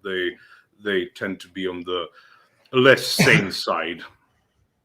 Yeah, and I hope you heard what I said, Andrew. And I just want to let you know, like I have no idea. For some reason, my internet winked out of existence for no particularly good reason for like 5 minutes. So Dogs. yeah, I'll briefly just read it. Basically, the people who were attacking you, calling you like a Fed and Freemason, they basically like threatened to dox and swap me, and I just wanted to make it public. Toilet bowl. what? Wait, what are you talking about? I don't even know what you're talking about, bro. Like Chalk Body Outline and Enslaved by Truth, and their friends Toilet Bowl Earth and Rusty Shackleford. Rusty says he goes to like one of these guys' churches, and I'm not going to try to dox the guy, but I'll privately send you who he's saying he's associated with, because they're trying to like threaten to dox and swap my house now, and they say it's a joke, but it was a private conversation. So, and I'm like a no one, you know what I mean? So I just want everyone. People, what are they? They're threatening me? No, me. Oh, okay. Well, how did I don't know. How did all this happen? Well, basically, I was just being inquisitive and I was just staying on Jim Bob's panel for the most part, but I got invited to go join these other panels, and basically they told me to shut up about Christian nationalism and shit like this, and I was like, okay. And then then yesterday they had a private conversation with me and basically like jokingly inferred supposedly that they want to dox and swap me. They said, I think somebody will dox you, I think somebody will swat you. So like, not illegally doing it, but just kind of like making the implication of it, and I just want people to know it's like there's no call for that. And whether they think it's a joke or not, it's like I don't take it as a joke, and I'm just saying, like, as Christians, we have to keep our house clean, like these people have nothing. Why do they want to what do they want to do that to you for anyway? They said because I'm like because people that I associate with like Machine Lies and stuff like that question Christian nationalism and question people like Jay Dyer. Like, I don't even have that much of an opinion on it. I'm just like asking questions and find it interesting, right? Like, I don't even make claims, but then the guy comes, but then they like basically in a private conversation like threaten me, like, and they try to do it like very carefully, like a lawyer. They try to say it very carefully, but I'm just saying it's like if somebody comes up, and I know that you've had experience with that, so I just wanted to like make that known to people. Like, these people are like crazy, and I'm not saying Chalk Body or Enslaved did that, but these guys are like their friends or whatever. And for me, it's just like I don't know what their deal is, but they were like trying to say stuff about you. Now they're coming after me, and I really don't appreciate it at all. It's like I just want people to publicly know who they are in case they do that to somebody else. Yeah, but like, who cares? They're worthless trolls. They have nothing useful to say about anything. Like, Toilet Bowl Earth's always been a useless troll. I've never cared about anything he said because he's a worthless troll. His whole job is just to troll people, right? That's all he wants to do online. It's a good name, though. Yeah, EBT's always been fine with me. He doesn't. Oh yeah, he used to do a little bit more of the chat diversion, but he settled down with that shit. But yeah, Toilet Bowl Earth's always just been kind of a piece of shit. So what do I care? Yeah, I know, and it's fine. I just want people to know it's like I take it as a joke, and I don't think any of us should. It's like, and I know you've experienced that, Andrew, as well. So like, I just want people to know like it's not a joke. If people threaten your family and your life, whether they say it as a joke or not, it's like it's not a joke, and it's we should just be. These guys are claiming to be Orthodox Christians, you know what I mean? And it's like I'm about to go to my Orthodox church right now and talk to my priest. So it's like, it's like, why would you attack fellow Christians, And I think that I agree with everything that you guys were talking about Christian nationalism, but I just want people to be aware, like, we should be careful about these like psychopaths who are claiming to be Christian and like trying to make us look like we're psychopaths too. You know what I mean? So that's all I have to say on it. Oh yeah, they're just low tier trolls, dude. As I said to him, you weren't here, Andrew. Like, if they believe they're saving the world with low tier trolls because they're low tier trolls. You know what I mean? So some of that's on you because they're literally the trolls. Yeah, they're literally low tier trolls, and they're only fun to mess with. And outside of that, they're not even fun to talk to. You know what I mean? Like, they're just not fun to talk to. TBE talks out of both sides of his mouth constantly, and his whole thing is just to derail and cause as many problems as possible. That's like his shtick. You know what I mean? So it's like some of it's kind of on you Like, don't engage with those people. They're fucking worthless people. They've always been worthless. I've never found any engagement with Toiletable Earth to be in any way useful whatsoever. I don't think he's an intelligent guy. I don't think he has anything smart to say. And I don't think that he's very entertaining either. I don't think he has any of those things going for him. This is why with Orthodoxy, we always talk about your parish. You go to your parish, that is where you engage mostly. The moment people, as I said, start thinking that they're going to save the world or something, and then they start thinking, oh, this guy has even mild disagreements. They can spin that into the whole idea. You're a Fed, you're this, you're that. Focus on your local parish. It's fine. I'm engaging with Andrew. We're not on the same continent, but be very cautious about people who are rather, I don't know how to say, so low key, as low key as possible, but present enough to try and cause disruption and things. You don't know whether it's a troll or whether it's one of these deranged, saving the world people who think they finally discovered the elixir that's going to heal the world, because you can't reason with them. There's no reasoning with them. Yeah, and I just want to say again, thanks for having me on, and sorry to derail your thing, but I just want people to be aware that of what's going on, because we are trying to have really important conversations like Andrew talked about, and it's important that we continue to do productive way, not in a psychotic way. So God bless you guys, and I appreciate it. Yeah, take care, man. Thank you for calling in. God bless. Yeah. Stop feeding the trolls, bro. Yep, one of the oldest rules on the internet. Yeah. Don't feed the trolls. So, are things back in function? Did you want to finish the super chats? I think I don't know if you have. I don't know access to them. what's the last one that we ended on. I don't know. Oh goodness. I think we're okay. I'll check them again before we're done, and we'll take it from there. Okay. Are you going to do that now, or no? We can keep going with the program. We'll do it again. Okay, so I'm letting people call in. I said just Neurojack until you resolve your issues. I didn't want people calling in like the atheist skeptic. The most creative name in internet, intelligentsia. But we'll see. So people can call in. We're just talking about the on topic. We talk about Christian nationalism. If you have other topics you'd like to start, that we're going to do that on a different stream. So please, just on the topic, because I will have to remove you, and especially because, as I said, we want to let David Patrick Harry have a birthday stream.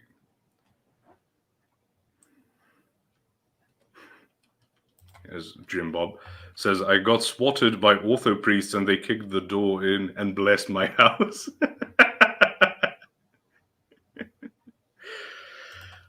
I could see that happening. So there were people who were saying they wanted to confront the idea, calling us Christ tards. That's fine. No, it's not. I'm devastated by it. I don't know how. If it's not blood sports, then what the hell am I even doing here anyway? Bring them on. Fair enough. It's just going to be this. It's just going to be, is God real? God not real, though. God not, which literally has nothing even to do. It's funny because it actually has nothing to do even with the proposition of Christian nationalism, but that's the only criticism that they can levy. It's like, okay, well, democracy not real either. It's the social construction, but okay, fine. We'll just do that. Right. I mean, he's going to debunk us, and I'm waiting to be debunked. We had, you saw the Dillahunty Hikikachu debate, or at least the best part of it. You mean where they were about to fist fight? Yes. First of all, the debate itself is just gloriously retarded. But then we have that moment, why don't you come and say it here? And Matt does. Matt looks like he's about to have a heart attack at any given moment in time. And he made the Chad Muslim guy look like a wimp. So it's glorious. And the edit by Diaclips, just... Okay, we have George. He's not going to be against us. Hello, George. Hello, brother, Serbian brother, and hello, Irish man. Hello, Irish. I'm sorry, man. I didn't catch that. You must be using Serbian technology. Sorry. No. Serbian technology fall apart like with Tesla. Do you think you can switch from your 1990s ear pods so that we can hear you? That'd be great. No. I use Chinese mic. Like they have cheapest technology because we have cheapest. Well, can't you just go comb the local garbage dump for better stuff, man? Like, what's going on here? This is terrible. I mean, maybe if we went to Western Europe, but right now I'm in Serbia, so I cannot. Yeah. Even our black market sucks. I mean, in Serbia we call it gray market. Like we have black market, gray market, and white market. Like I'm surprised you guys have markets. I'm like, that's stunning to me. Like bazaars. I thought you just waited for them for like low flying, NATO aircraft to be malfunctioning, and then when they just, blow everything out of the cargo hatch, you guys just descend on it for all of your supplies for your nation. If I was wrong about that. Yes, we sometimes drop Turkish and stuff like that. So, Georgia, is there anything you want to comment on the topic? Well, my topic would be like if we look from Orthodox perspective, like I can see that many Orthodox nations actually, let's say Greeks, Bartholomew, and so on, there is theology where they deny nations, So they would say it is not Serbian Orthodox Church, but Orthodox Church of Serbia. Like it is not of Serbs, like Srpska pravoslavna crkva, nego pravoslavna crkva Serbia. So, and that can be a big difference because to us Serbs, like we live in Montenegro, we live in Serbia, we live in Bosnia and Herzegovina, and we say that church is for beyond national boundaries. But Greeks see it as state is what defines nation, and I basically don't see. I don't see it like that. I believe that nationhood is more than just statehood. Okay. So as Andrew said, the topic is more about the culture of the place. So obviously, jurisdiction in the Orthodox Church is not about ethnic affiliation or whatever. It's about where the jurisdiction is located, etc. Right? Because you can say we're not the Serbian Orthodox Church, but you can call us Pečka Patriarchia, like the Patriarchate of Peć. As much as you say the Jerusalem Patriarchate or the Antiochian Patriarchate, etc., etc. But ironically, the Greeks, I believe, are still the only ones which have priests count as actually government employees. When officials in the government give their vows, they hold up the three fingers and everything like that. But they have fallen to a far more liberal state of mind than we, especially the Slavic patriarchates, because we are just gloriously hard-headed about everything. So that's great. So Andrew, what do you think? Do you think because it's a socio-cultural movement, it's not necessarily going to have to be about the governmental structure, but how you apply the ethics within that structure. I think one follows the other. So I think that if your population is moral and ethical, that the government will always reflect that. And I think that this is kind of seen over and over and over and over again as a trend. I'm not even sure how much you have to mess with the governmental element other than to try to press them to reflect the moral value structures of the populace. So the populace is demanding that you outlaw pornography and outlaw these types of horrific things. The government must necessarily respond. They don't have a choice, be it democracy, monarchy, whatever what have you. So I do think that it is sociocultural, but that all cultural values are informed by theology. So I think you have to start at the point that you have to start at. And this is the point that we have to start at, is what is the effect of culture before we can ever get to a single prescription inside of any type of government that you might propose. The first thing is that you have to have a population which is moral. I would say that not just moral population, we need telos, we need purpose to that population. That population needs to look for some purpose. Like today, yes, in America, an anti-material purpose. I agree that that's true. The thing is, though, is that I do think that that's foundational to Christian ethics. I don't think that you can hold Christian ethics and be a materialist at the same time, or you're not actually holding to Christian ethics. Yes, many church fathers that wrote about symphony of church and state, they clearly state that Christian state need to have purpose in saving more and more lives, and if they are not saving people's souls, then it is not Christian state, basically. Yeah, that actually makes sense to me. I think the proposition for now needs to stay fairly limited and targeted. We can massively overreach our position, and our position right now is highly unstable and unflattering because the people who represent Christian nationalism are very unflattering people for the most part, and they try to bring in other types of mechanisms for their agendas that have nothing to do with Christianity whatsoever. And I think that that's highly problematic. So we're already in a precarious position to begin with.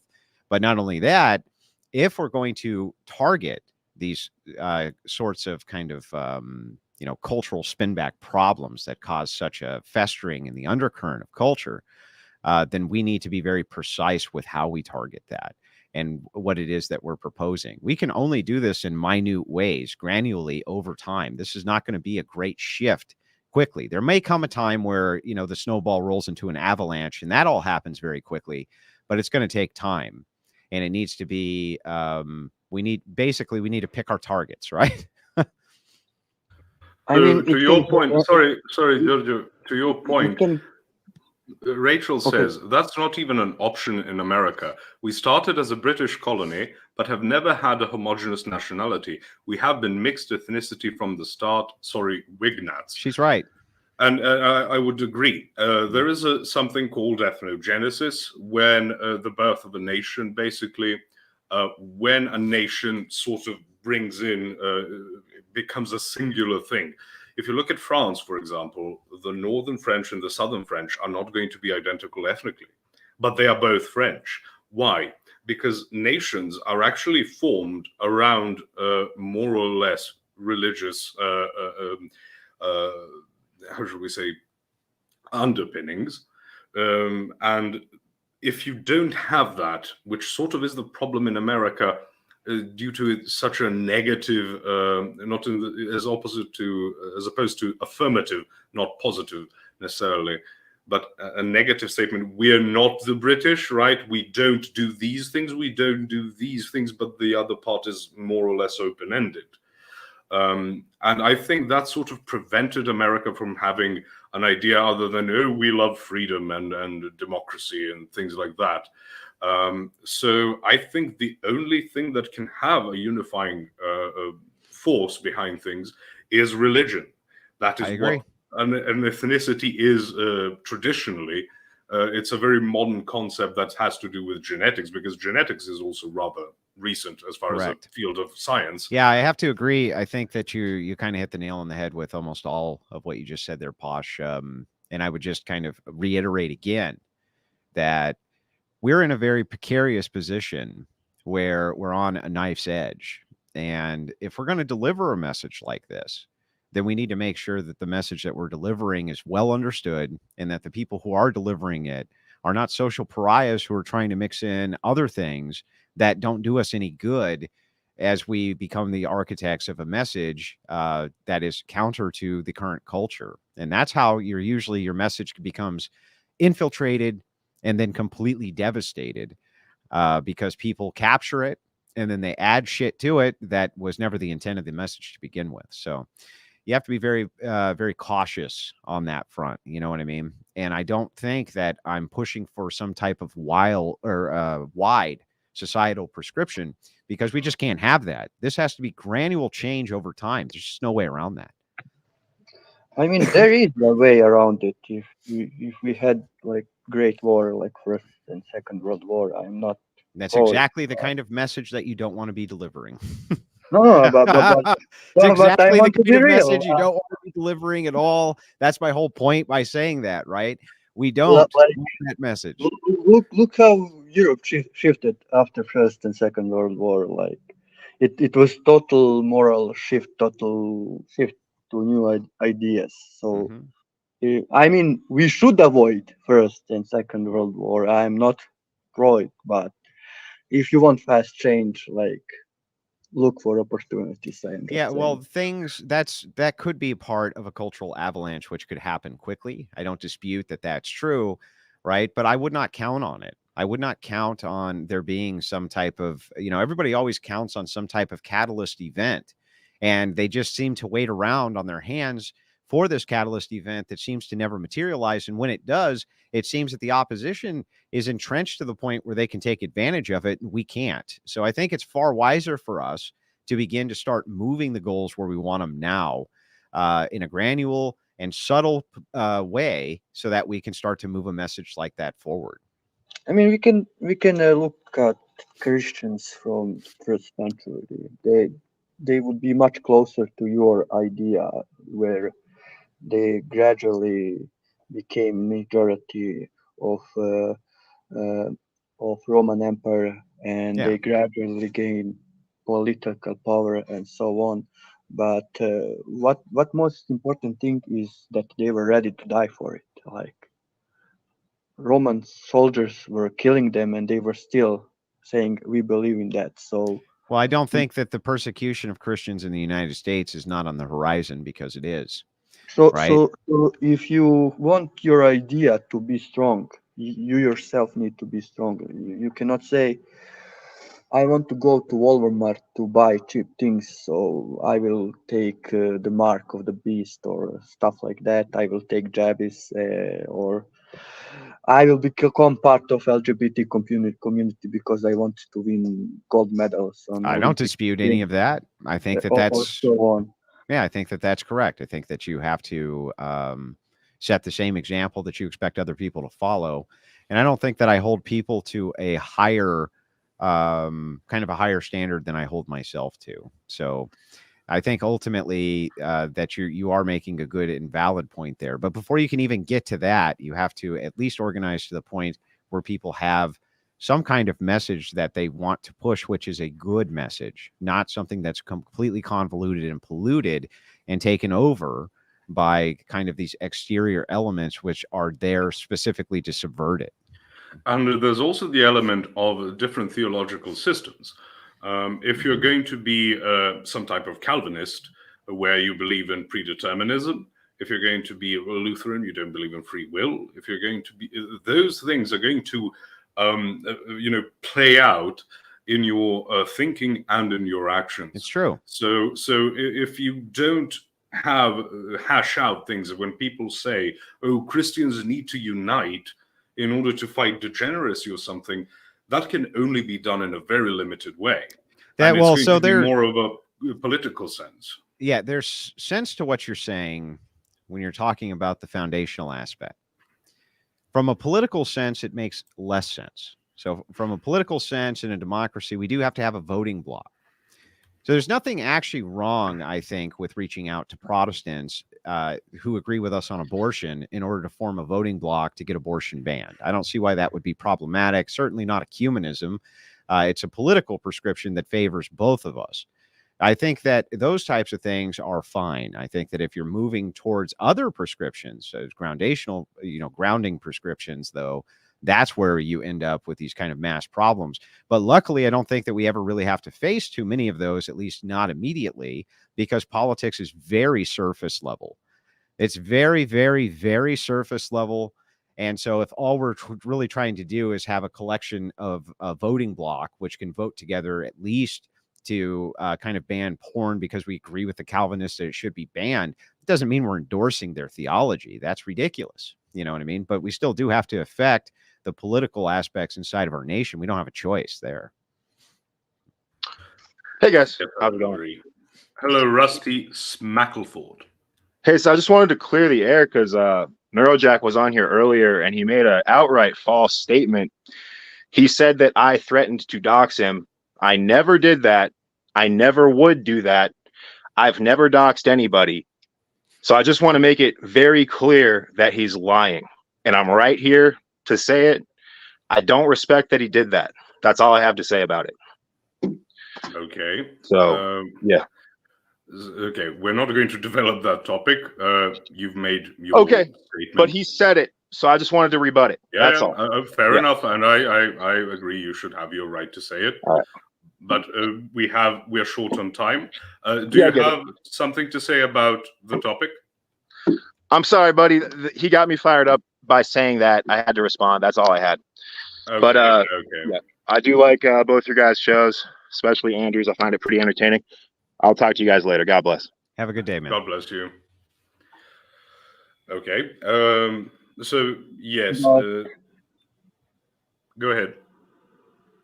But problem with alliances, let's say blocks, I would say that many priests, many bishops, many people will start believing that because we are together, we can go to churches and so on.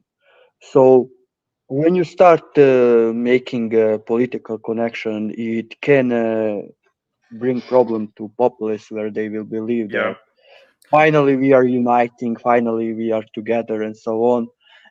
So then bishops and priests need to be political people and to show people, no, we are just doing this because of politics. And explain them during service politics how this is good for them, but we are not uniting. So like it can make some problem even if we don't want it. Like it could. Yeah, but here's the thing, right?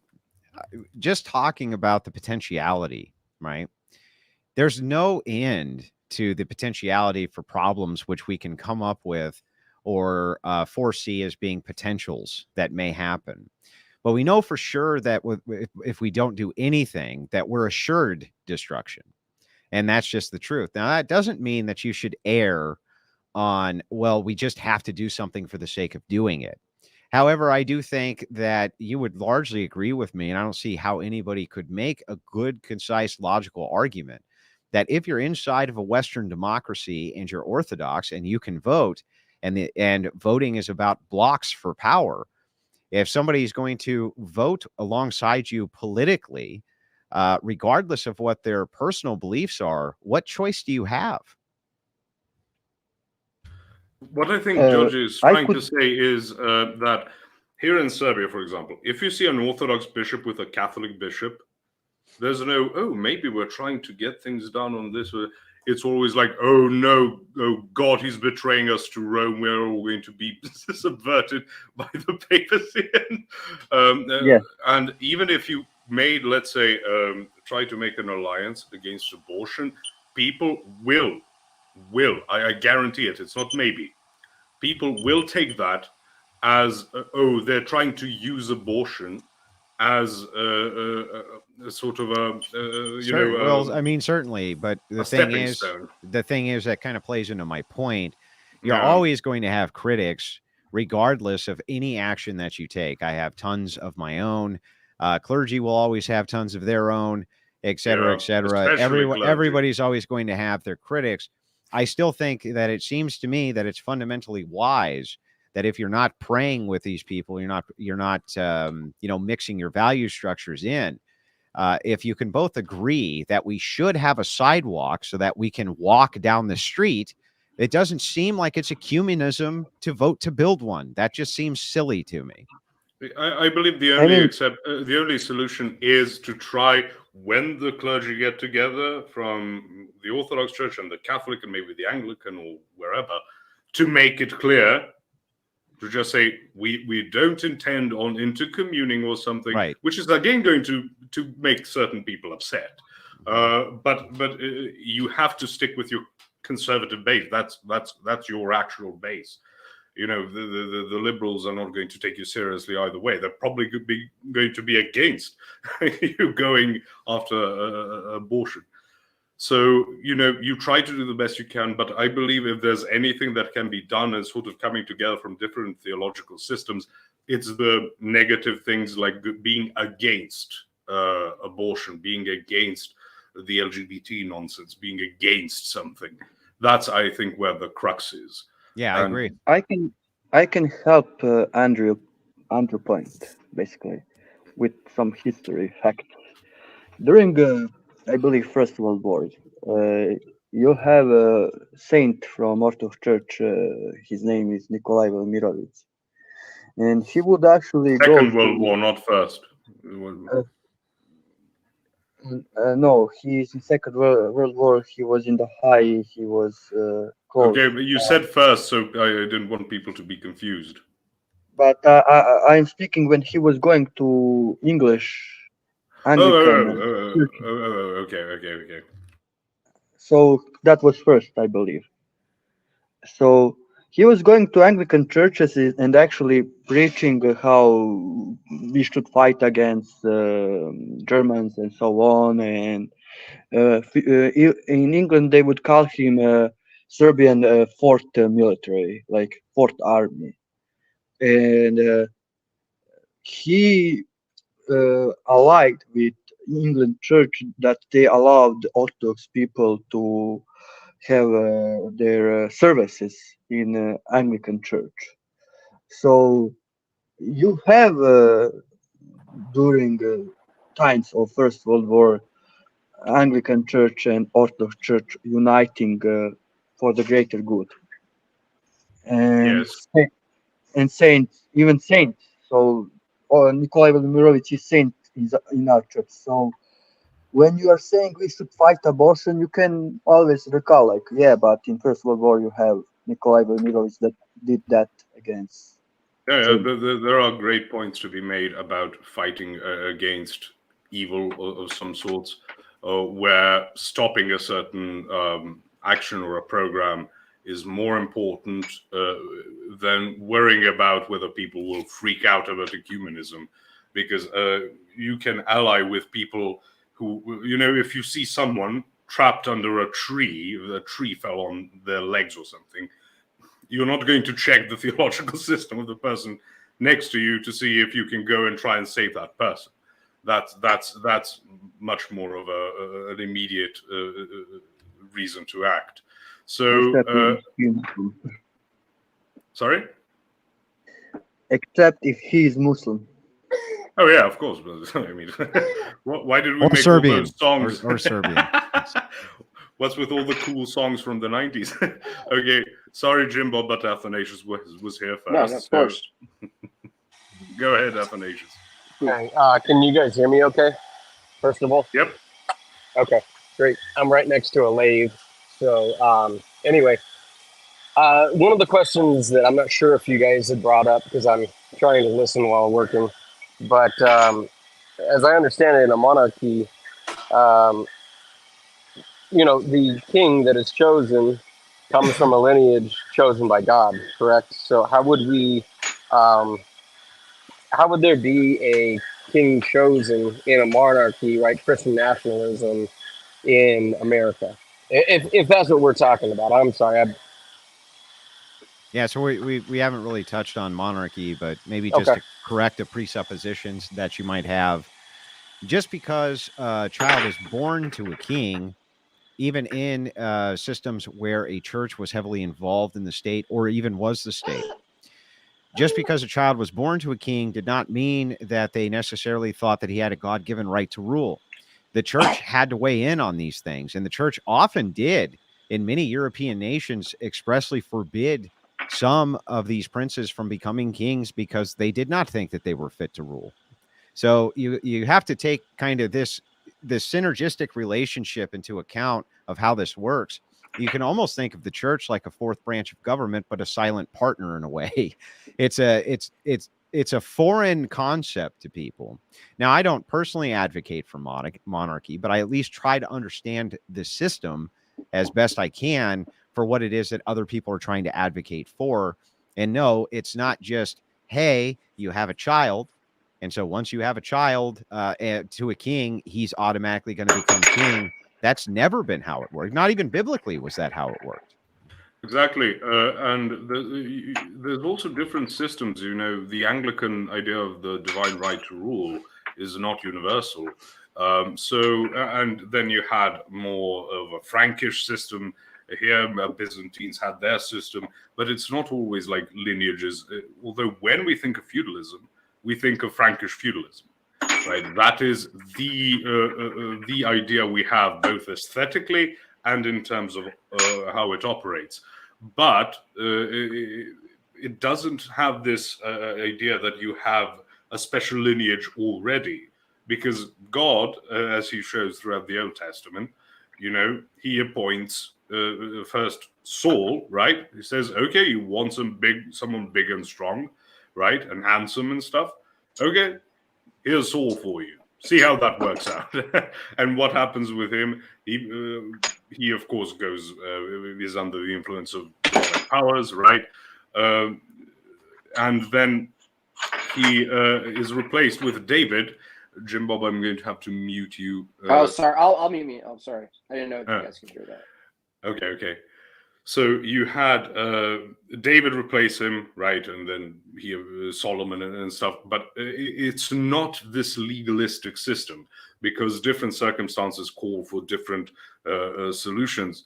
But how that would be done in the United States, there's so many preceding steps that have to be undergone to get to the point where you make the decision who is going to be.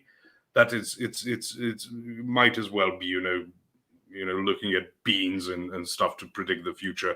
It's pointless to try and think of something, because again, things would change so much until you get like let's say a critical number of people to get monarchy implemented, that you would that then you would have the ability to choose. Right. So he's saying the ingratiation of the culture would have to be such over a long enough period of time that they embrace that to begin with. And so the concept would not feel foreign to them like it feels to us.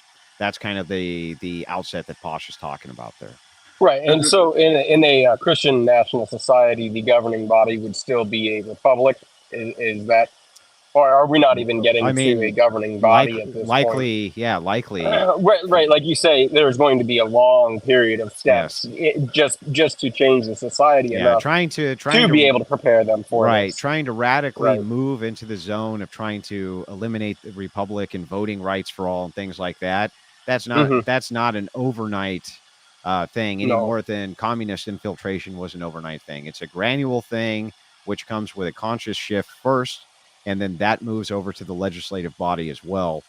And so it's a longer process, just like all politics are. We should be planning this generation of Christians for a 150 year long prolonged idea war of attrition, essentially, right? Such just as like the communists did. Yes, exactly, just like the communists did. We should be preparing for the exact same thing, and we should accept the fact that we've likely lost. Our generation has lost. I can accept that that's true because it's true. But that does not mean with the birth rate crisis that needs to be forever the case. As we know, the Fabian Society first attacked the education system. And they infiltrated the colleges and then on down to the elementary schools and so forth. The younger they could get them, younger the indoctrination, the better, right? So as Christians, how do you see us doing this? Because I see it as homeschooling, keeping them inside the home, keeping their values close to family and close to the church, but and being also educated. instilling in them a duty, and that their Mm-hmm. duty is to go to where these large systems are and begin to subvert them. That is their Yeah. job. Is Yes. They are a subversion element, and that should be instilled as a duty. Yes, Can I and bring in up? fact, you had told me that I think Andrew, I think you were the one that brought this to mind for me. That I was unaware that my children would be able to participate in their local school activities such as sports and whatnot because we pay the taxes for them. That's So right. whatever your local school is, they can go and contribute or participate in them. So that's an Be excellent very way. careful when you select things, but I've never heard that that's the case. So that's good news. That is the case. Yes, yes, it is because my wife had investigated that, and that is the case. So that is an excellent way to take your teachings and the teachings of the church and put them right into the public education system and right next to these children who are their peers. Right. You can participate, right? Because you're already funding it, but you don't have to be a part of it. You don't have, you know what I mean? You don't have to Yeah. allow the indoctrination to flow, but you can still get the things and the activities out. So your kids aren't little weirdos or whatever they want to fucking call them. You know what I mean? Right. Yeah. And I have a child that my wife has just started to homeschool, and we've gotten her into all kinds of programs and looking at all kinds of the different communities. And yeah, you can definitely get them into the public, and they're not going to be weirdos. They're not going to be someone who's not part of culture and I guess participating in. Now, remember that the only reason, though, that those things are allowable is because the people who came before, who fought for the ability to homeschool, literally demanded that those things be present. So, like, we kind of owe them a debt of gratitude for doing that. And that is a way in which we can kind of point to how you can gradually shift the culture so that people like you are enabled to live their values better.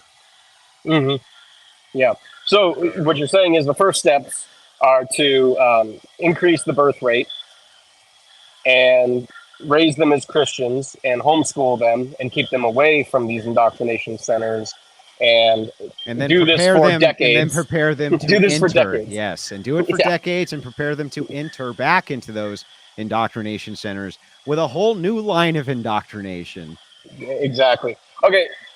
My bad about my initial presupposition about the monarchy. Anyway, that's all I have. I'll let you guys go. God Well, bless. thanks, man. Thank you, Best of luck to Athanasius. you. And you're going to be baptized soon, if I'm not mistaken. Yes, October 7th. I am very much looking forward to it. Anyway, thank you all. I hope you report in after that. I will. Okay, thank all right, you. thank you. God bless. Goodbye.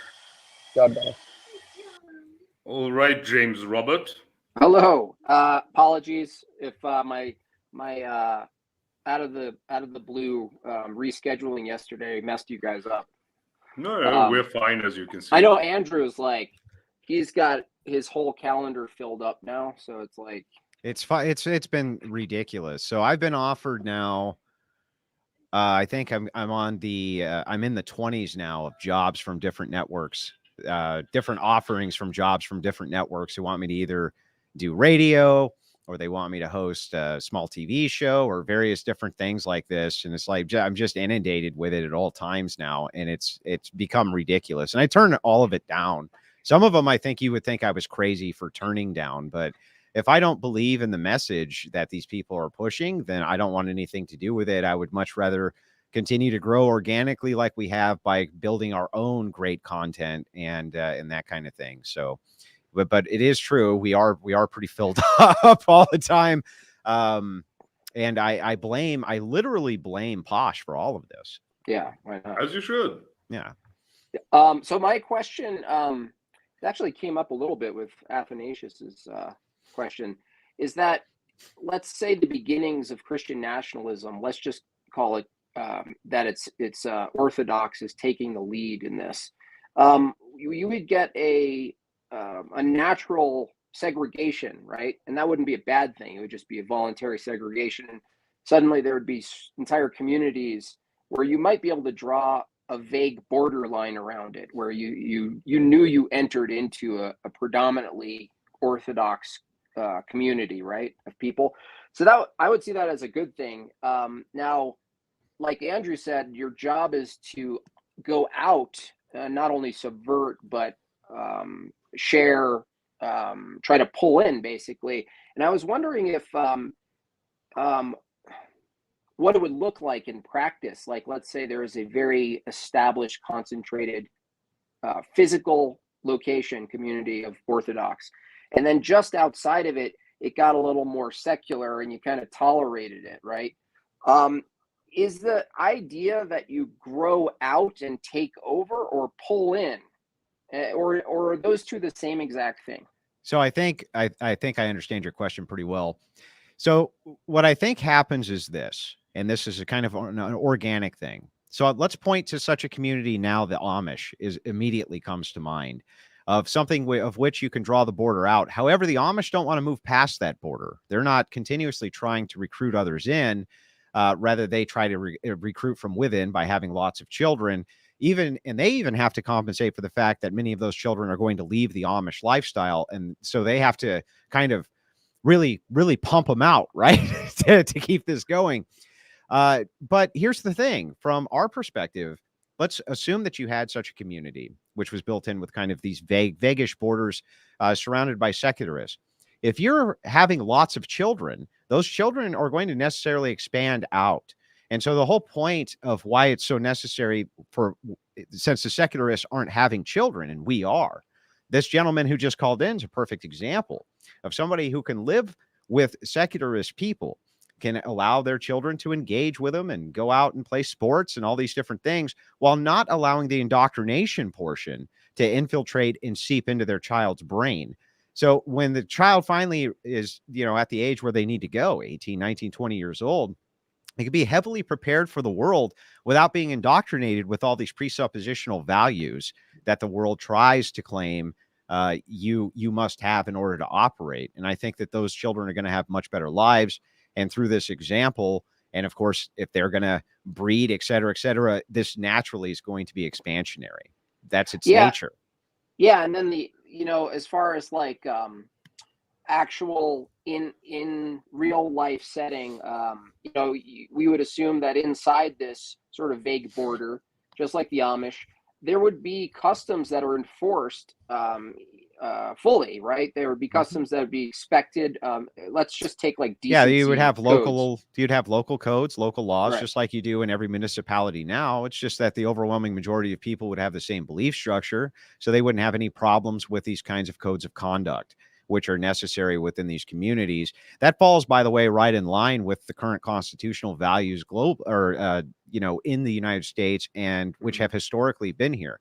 So, for instance, the Midwest, when it was heavily Protestant, used to have what are called blue laws, and in some places still do. And what a blue law means you can't mow your lawn on Sunday, you can't go get alcohol on a Sunday, right? None of those things are allowed.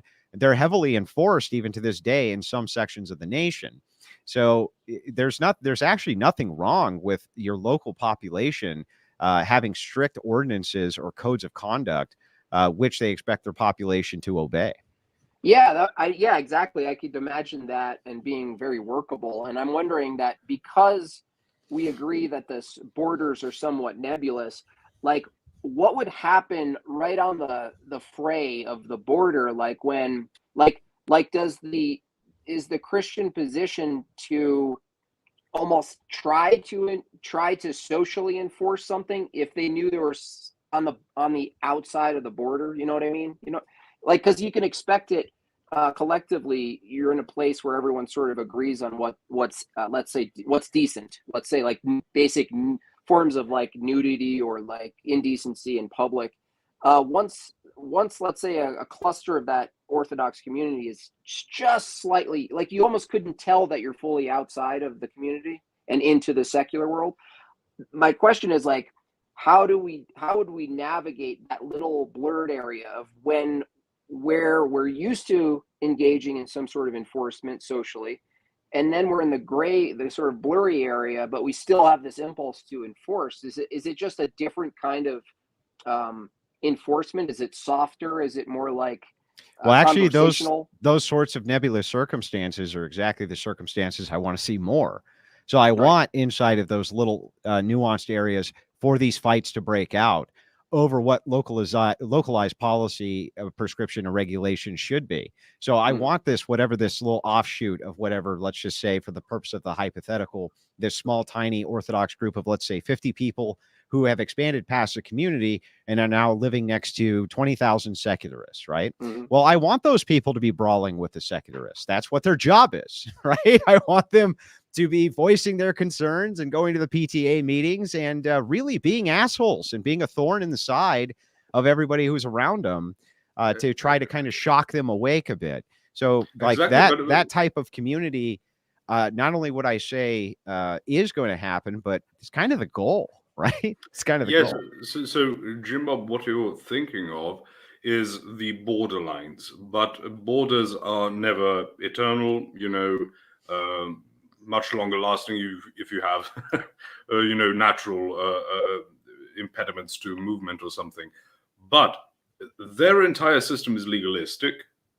Our system is more participative, because you mentioned orthodoxy, right? So we don't have the view of that you just have a set of rules and you just go, right? Because that is going to be very context dependent.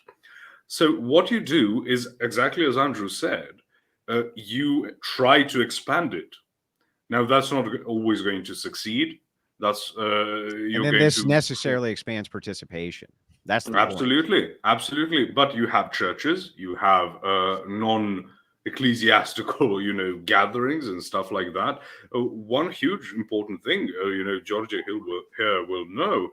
Like in Serbia, a lot of things aren't necessarily the church, but the church is very active in them and they're more social, right? So that is the whole point of participative, the participative idea of theology, is that it's not merely the rules that you haggle over, it's that the religion is tying you together.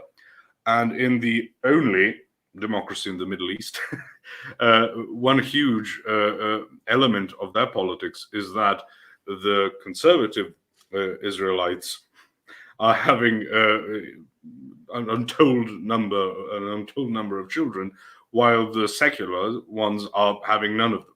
So they're losing the demographics there, even in that regard. And the important thing is that you start swaying power over to your side. And if you're the only one reproducing and you have the ability to defend yourself against the indoctrination system, which is how they recruit, they don't recruit through multiplication, then you necessarily win. Yes. Unless it's a historical inevitability. Unless you fuck it up. Yes. So right? If you are consistent, you win. It's not even about being very good at it. It's just not failing. Yeah, you can't not, right? As long as you take away the recruiting method, and the recruiting method is going to be through indoctrination. And that's why the homeschool is so important to be tied into this, and why my wife works so rigorously on the project, these various homeschool projects, to get information out to people who want to engage in that. Her whole channel's full of information like that. And that's to cut off the recruitment mechanism from the enemy. The second portion of this is to understand that you are obeying God's laws by being married and by having children, and lots of them. That is an obedience to your church, and that is an obedience to God. And it's like, so yes. These two things together, I think necessarily over an elongated period of time, which is actually just a blink of the eye, to be honest with you, we'll definitely be able to make a significant impact, man.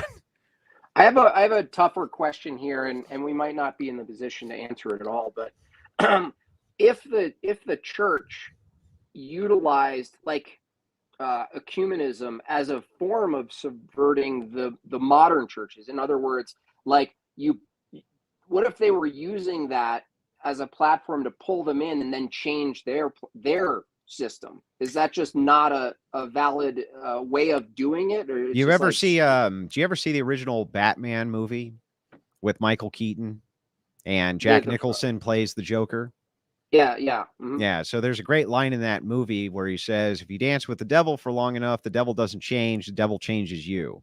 Right. Yeah, right. So kind of the principal point of why ecumenism could not actually be used this way as a subversive mechanism by any church, not just the Orthodox Church, is because whoever it is that you're dancing with is necessarily going to change you. Even if you change them, necessarily they're going to change you. Imagine for a second, even in your interpersonal relationships, how much has your mindset and viewpoints changed just interacting with me and me, you, or you and Posh and you. And now, even if your whole goal was to be as subversive as possible, and that was your only job, was like trying to bring us down, you know what I mean? Or get us to somehow agree with you or even discredit our message, there's really no possible way that the experience isn't going to change the way that you view things and the outlooks that you have.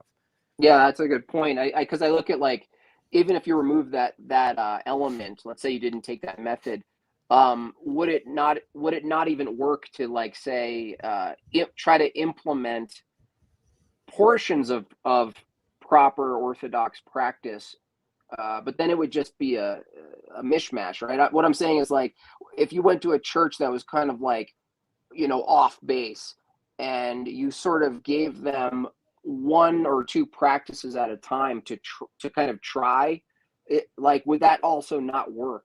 No, still wouldn't work. You would just be giving them then the same thing that Protestantism has always had, which is a potluck, right? It's a potluck of things to choose from. But so the Calvinist says, well, I'm going to choose predeterminism and the Trinity. And another one says, well, I'll choose free will, but Unitarianism. So they end up kind of picking and choosing in almost a buffet style potluck which theology they're going to accept and which not. And if, let's say, they do implement one, like just say one sacrament or something like this, the implementation of that sacrament would actually be sacrilegious for us to introduce to them because they would be doing it incorrectly. So what ends up happening is, like, there's no good way to utilize subversion this way. Now, subversion, I know, has a nasty connotation. It's like a nasty word or this or that. And the spirit in which I'm using the word is kind of satirical to draw the illustration between what the communists did and what my current proposal is. It's not really subversion. It's cultural change for the better. I just use the word because I think it's hilarious to use it in a satirical way that would piss off the commies. But ultimately, no, I don't think that you could do any type of religious potluck like this. I think what you would have to do instead is draw them off one at a time from their churches and just ask them to go check out Orthodoxy. Give it a chance and let's see. Yeah, that's way simple. Yeah, the other thing I noticed when you're Can I give an example, Jim Bob, of what you're saying? The problem with Giorgio left. So it turns it into a technology. That's what I was going to say. It turns it in, if they did it that way, they would just be taking what works based on some arbitrary thing they had. Like, oh, I like that aspect, and that turns it into a pragmatic tool, and it perverts it. But not just that. There was Father Thomas Hopko, the late Father Thomas Hopko, gave sort of wrote this letter about what it would take for a reestablishment of reunion between intercommunion between the Orthodox Church and the Catholic Church. And a lot of the comments I saw under this video where he was reading those out were, oh, really? So we all have to change everything and you guys don't have to change anything? Right? Like it's some sort of, interchange. It's like some type of, mercantile exchange. No. Well, if we give, what do you give? Right? Yes. Yeah, okay, exactly. We'll remove the filioque, but you have to accept. Let me try to meet you halfway in the only perfected theology, right? It's like that's the opposite of what you want under all circumstances, at least from the Orthodox perspective. Yes, you're sort of trying to establish an exchange where you give up nothing and they give up everything. That's Right. That's different, and we can't have any other option. Otherwise, we're sacrificing the truth of orthodoxy for the sake of some type of. I also think you can look as an example to gun rights. So we had, if you pretend that gun rights is a giant cake, right, or a giant pie, we had the entire pie. But every single time we compromised with the other people who wanted to take a slice away from the pie, they say, well, look at how much of the pie you had left. Well, we had the whole pie. And then every single time we compromise again, now we're left with a slice and they have most of the pie. Right. You're supposed to feel grateful. What the hell happened? And they go, well, that's compromise. Compromise is you had it all and now you give us stuff and we give you nothing. Right. It's that's not compromise. That's really just that, and we are supposed to be the anti-gun people. that's the position we're supposed to be in. And again, Andrew doesn't mean subversion in the sense of lying to people about stuff. Of course not. He means being forthright, but again, as he said, it's also a meme, to use the word. Yeah, it's satirical. Yes, exactly. That's why I was I mean, the subversive right just sounds awesome, doesn't it? It does. It's also like the insurgency, like all of the rhetoric for like that you're using for the shows that you're doing. Like it's really effective because you're engaged in sort of a battle. And so it does make sense to you're actively subverting something you're subverting subversion, basically. So it's kind of like a meta. Yeah, right. It's just like how intolerance won't be tolerated, right? Yeah, exactly. It's the whole meme of the thing, the whole satire of the thing is to say, if you can go in and subvert, and then you got to remember from the enemy standpoint, we are the subverters. You know what I mean? We really are. Yes, because who is the subverter and who is the one being subverted is a matter of power politics. And perspective. I mean, exactly. Because if you are currently gaining and these people want to stop you from gaining ground, you are going to have a problem trying to convince others that you aren't merely trying to be, what you're doing isn't mere subterfuge. And everyone is more than happy to attribute a malicious intent.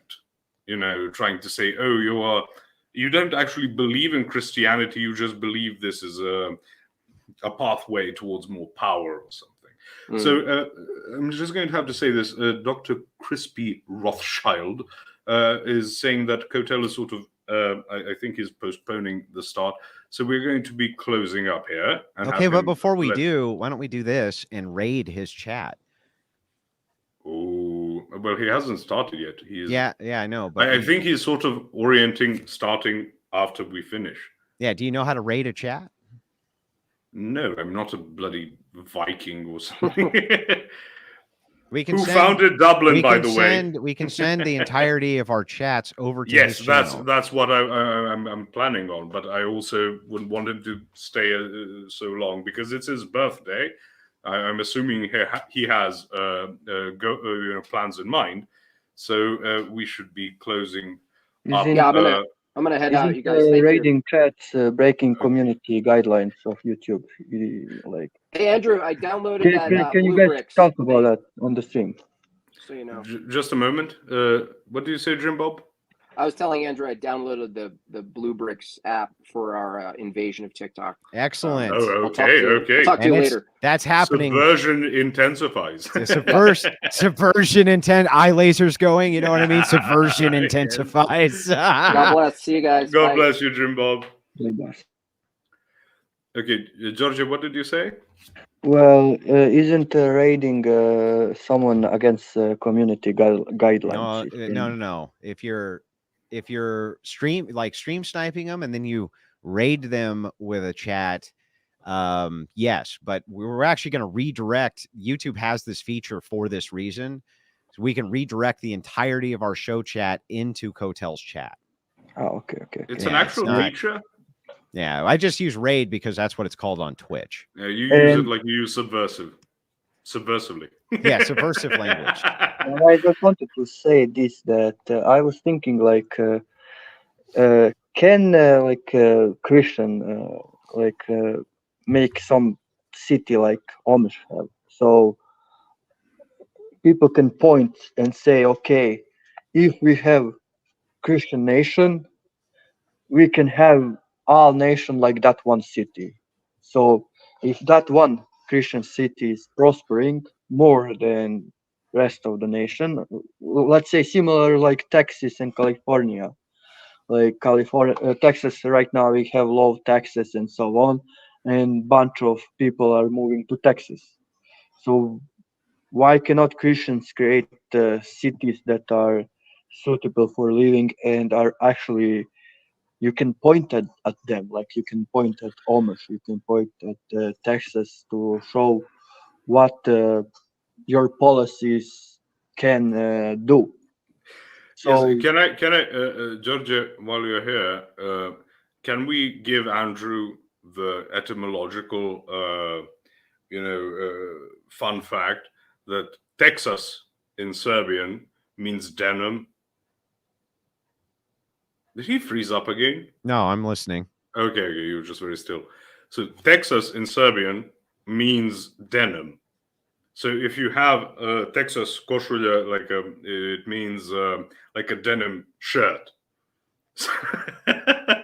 So for those of you who don't know, the word Texas does go into different languages. I think in Norwegian they use Texas when something is like crazy. So so that's a fun little thing. And Georgia, as a fellow Serb, can confirm. yes. Thank you. Okay, so Andrew, would you like to go through the rest of the super chats as we're closing off? Yeah, I'm just setting this up so that we can send this all over to Kotel. Kotel. Yep. Excellent, excellent. So just 1 second here. Okay. Also, our word for jeans is farmerke, which means like the farmer's like thing, outfit, So that's always fun to discuss how things when things come from a different culture, you tend to associate them with a certain aspect. Okay, Isabel confirms that Texas means crazy in Norway. Thank you. I'm not just, talking out of my hat. All right, let me Especially go through. because I have a hat. Yeah, let me go through the other dono chats here, Posh. I'm going to put you back up on screen. I just had to prop you down for just a second. So 1 second Okay. here. All right, here we go. $100 comes in, Posh, from John Doe. He says nothing. He just wanted to show support for the stream. This is our favorite type of super chat over here at the Crucible. Well, I didn't even have to say it. See how well trained you are? $5 comes in from Patricia Parsha, who says, what kind of democracy do you wish to establish? From the way you speak at times, it seems like you want limited voting rights to certain groups of people. Are you aiming for a form of democratic aristocracy? I think that I would limit voting rights as a good first steps program. Yes, though I wouldn't consider that to be aristocracy, as those voters can then be held to account for their votes, which I think is a key pivotal part that is missing inside of the current democratic system.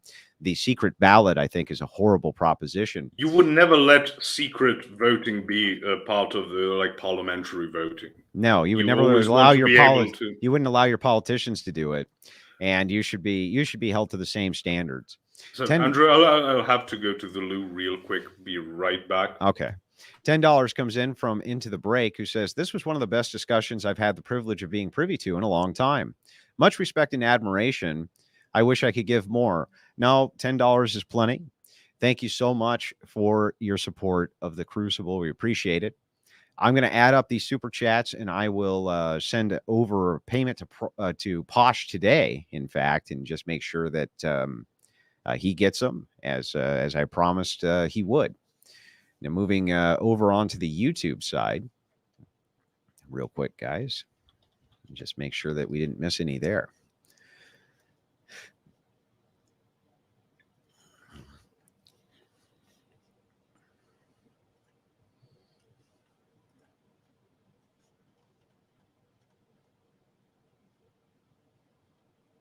All right. By the way, thank you everybody who has become a member of the Crucible. We're up over 1,000 members now and still going strong. A lot of that thanks to Spyro, but a lot of you have upgraded your memberships. Many of you to the highest membership you can get, which is a Crucible Commander. We're going to be doing streams which are only available to people who are members of the Crucible, along with other great content, including skits and things like this. Really appreciate it very much. It really helps us out more than you could ever imagine, because we can always count on that income, at least for that month. So it helps me plan accordingly. So let's see. Children grow. Spyro sends in a super chat and says, children who grow up around 2+ languages also have some advantages, particularly in having different or more creative ways of thinking. That doesn't surprise me. I've often said that I think that people's ideas are often limited to the language that they think in. Can I give two things about that? One is Switzerland is a good example of a very multilingual state. First of all, it's small. Like the cantons aren't that big, and Switzerland itself isn't big. And they technically have 4 languages officially: French, German, Italian, and Romance. So that's one thing. And the Swiss are not particularly known for being unsuccessful. But on another thing I've also heard being theorized is that why you have people from China or Japan, for example, being so good at mathematics. And some have theorized that because of their writing system, right, Japanese and Chinese, they don't operate identically, definitely not. I mean Chinese, I mean Mandarin, basically, or Cantonese or something. But the way you learn to write, we have phonetic systems of writing. They have these logographs. So people have theorized that partly because of this, how you learn these logographs, that it helps you in certain aspects of cognitive activities. This one, Posh, comes in again from Spyro, who says, education has become a joke generally. I didn't finish high school, and I've accomplished more in my life than several people I grew up with. This is no shock to me, Posh. Me neither. People show, especially when you have meritocracy being enforced by how good you can perform, as opposed to your like academic credentials, which can only be on paper. And especially when you have things like affirmative action and things, we know that if you look at a person who had been imposed with more difficulty to enter a college and finish it, like the Asians and whites, and then you have on the other side people who had boosts to their ability to enter and finish, the people who employ you are going to be on the side of those who have had more difficulties imposed on them. But likewise, as he said, if you don't have credentials but you give the desired output, what's the person to consider other than if it's illegal to employ someone without a certain degree? Next one comes in again from Spyro, who says, I'm not some super awesome Elon Musk level dude, but I've endured through more and worked harder than at least some people I know who had other life advantages. Again, this kind of plays into the point that we're making, which is that, no, I don't think that higher education anymore is an indication of intelligence whatsoever, to be perfectly honest with you. And I haven't thought so for a long time. Testicular Tactics, funny ass name, by the way. Testicular Tactics says, people need to quit ragging on Posh all the time. An accent like that is how you get the girlies. Has he considered the fact that I say things in the accent and not just have the accent?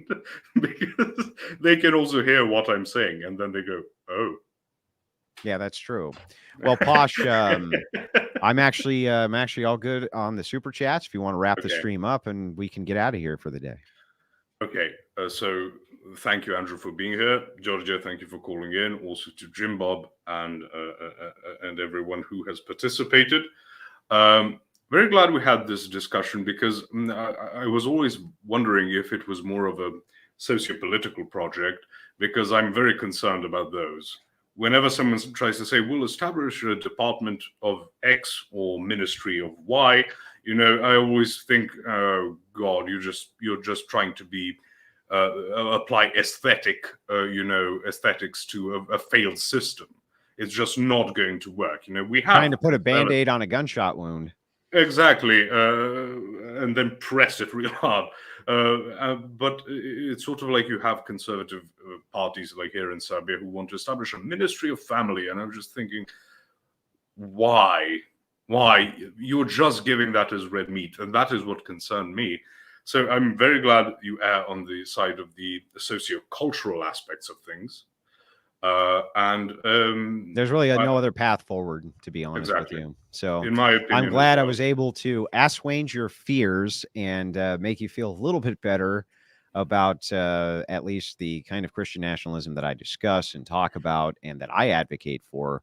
Of course, it's gotten a pretty bad rep in the last a few years, and then in some ways that's kind of understandable, but I think we can. Everyone can adopt the moniker. Yeah, you're just going to end up with that. Yeah, you're going to end up with serious problems. So, anyway, I found it to be an interesting and stimulating conversation, even though it was with a Serbian. So that was interesting. I appreciate it very much, Posh. Have yourself a great day, man. You too, and God bless you, and I hope to work together in the future as well. God bless you, Georgia. So, because I'm not acquainted with the feature of sending the entire audience to another channel, Dr. Crispy. I already set it up for you, Posh. You don't have to do shit. Okay, excellent. So go over to Cotel, to David Patrick Harry. They don't have to do anything. I feel like I'm in charge when I say that. You don't have to do anything. Just sit in the chat, post stream for a few seconds, about a minute or two, and you will be auto redirected to the next awesome and based ass stream for the day. From all of us here at the Crucible and Posh, to all of you out there in Crucible land, have your. Okay, thank you, everyone. See you in the DPH chat. Thank you, Georgia. I'm going to remove you. Okay, everyone. So you heard the man. Go over to DPH and concelebrate with him. And thank you for being here, and God bless you all.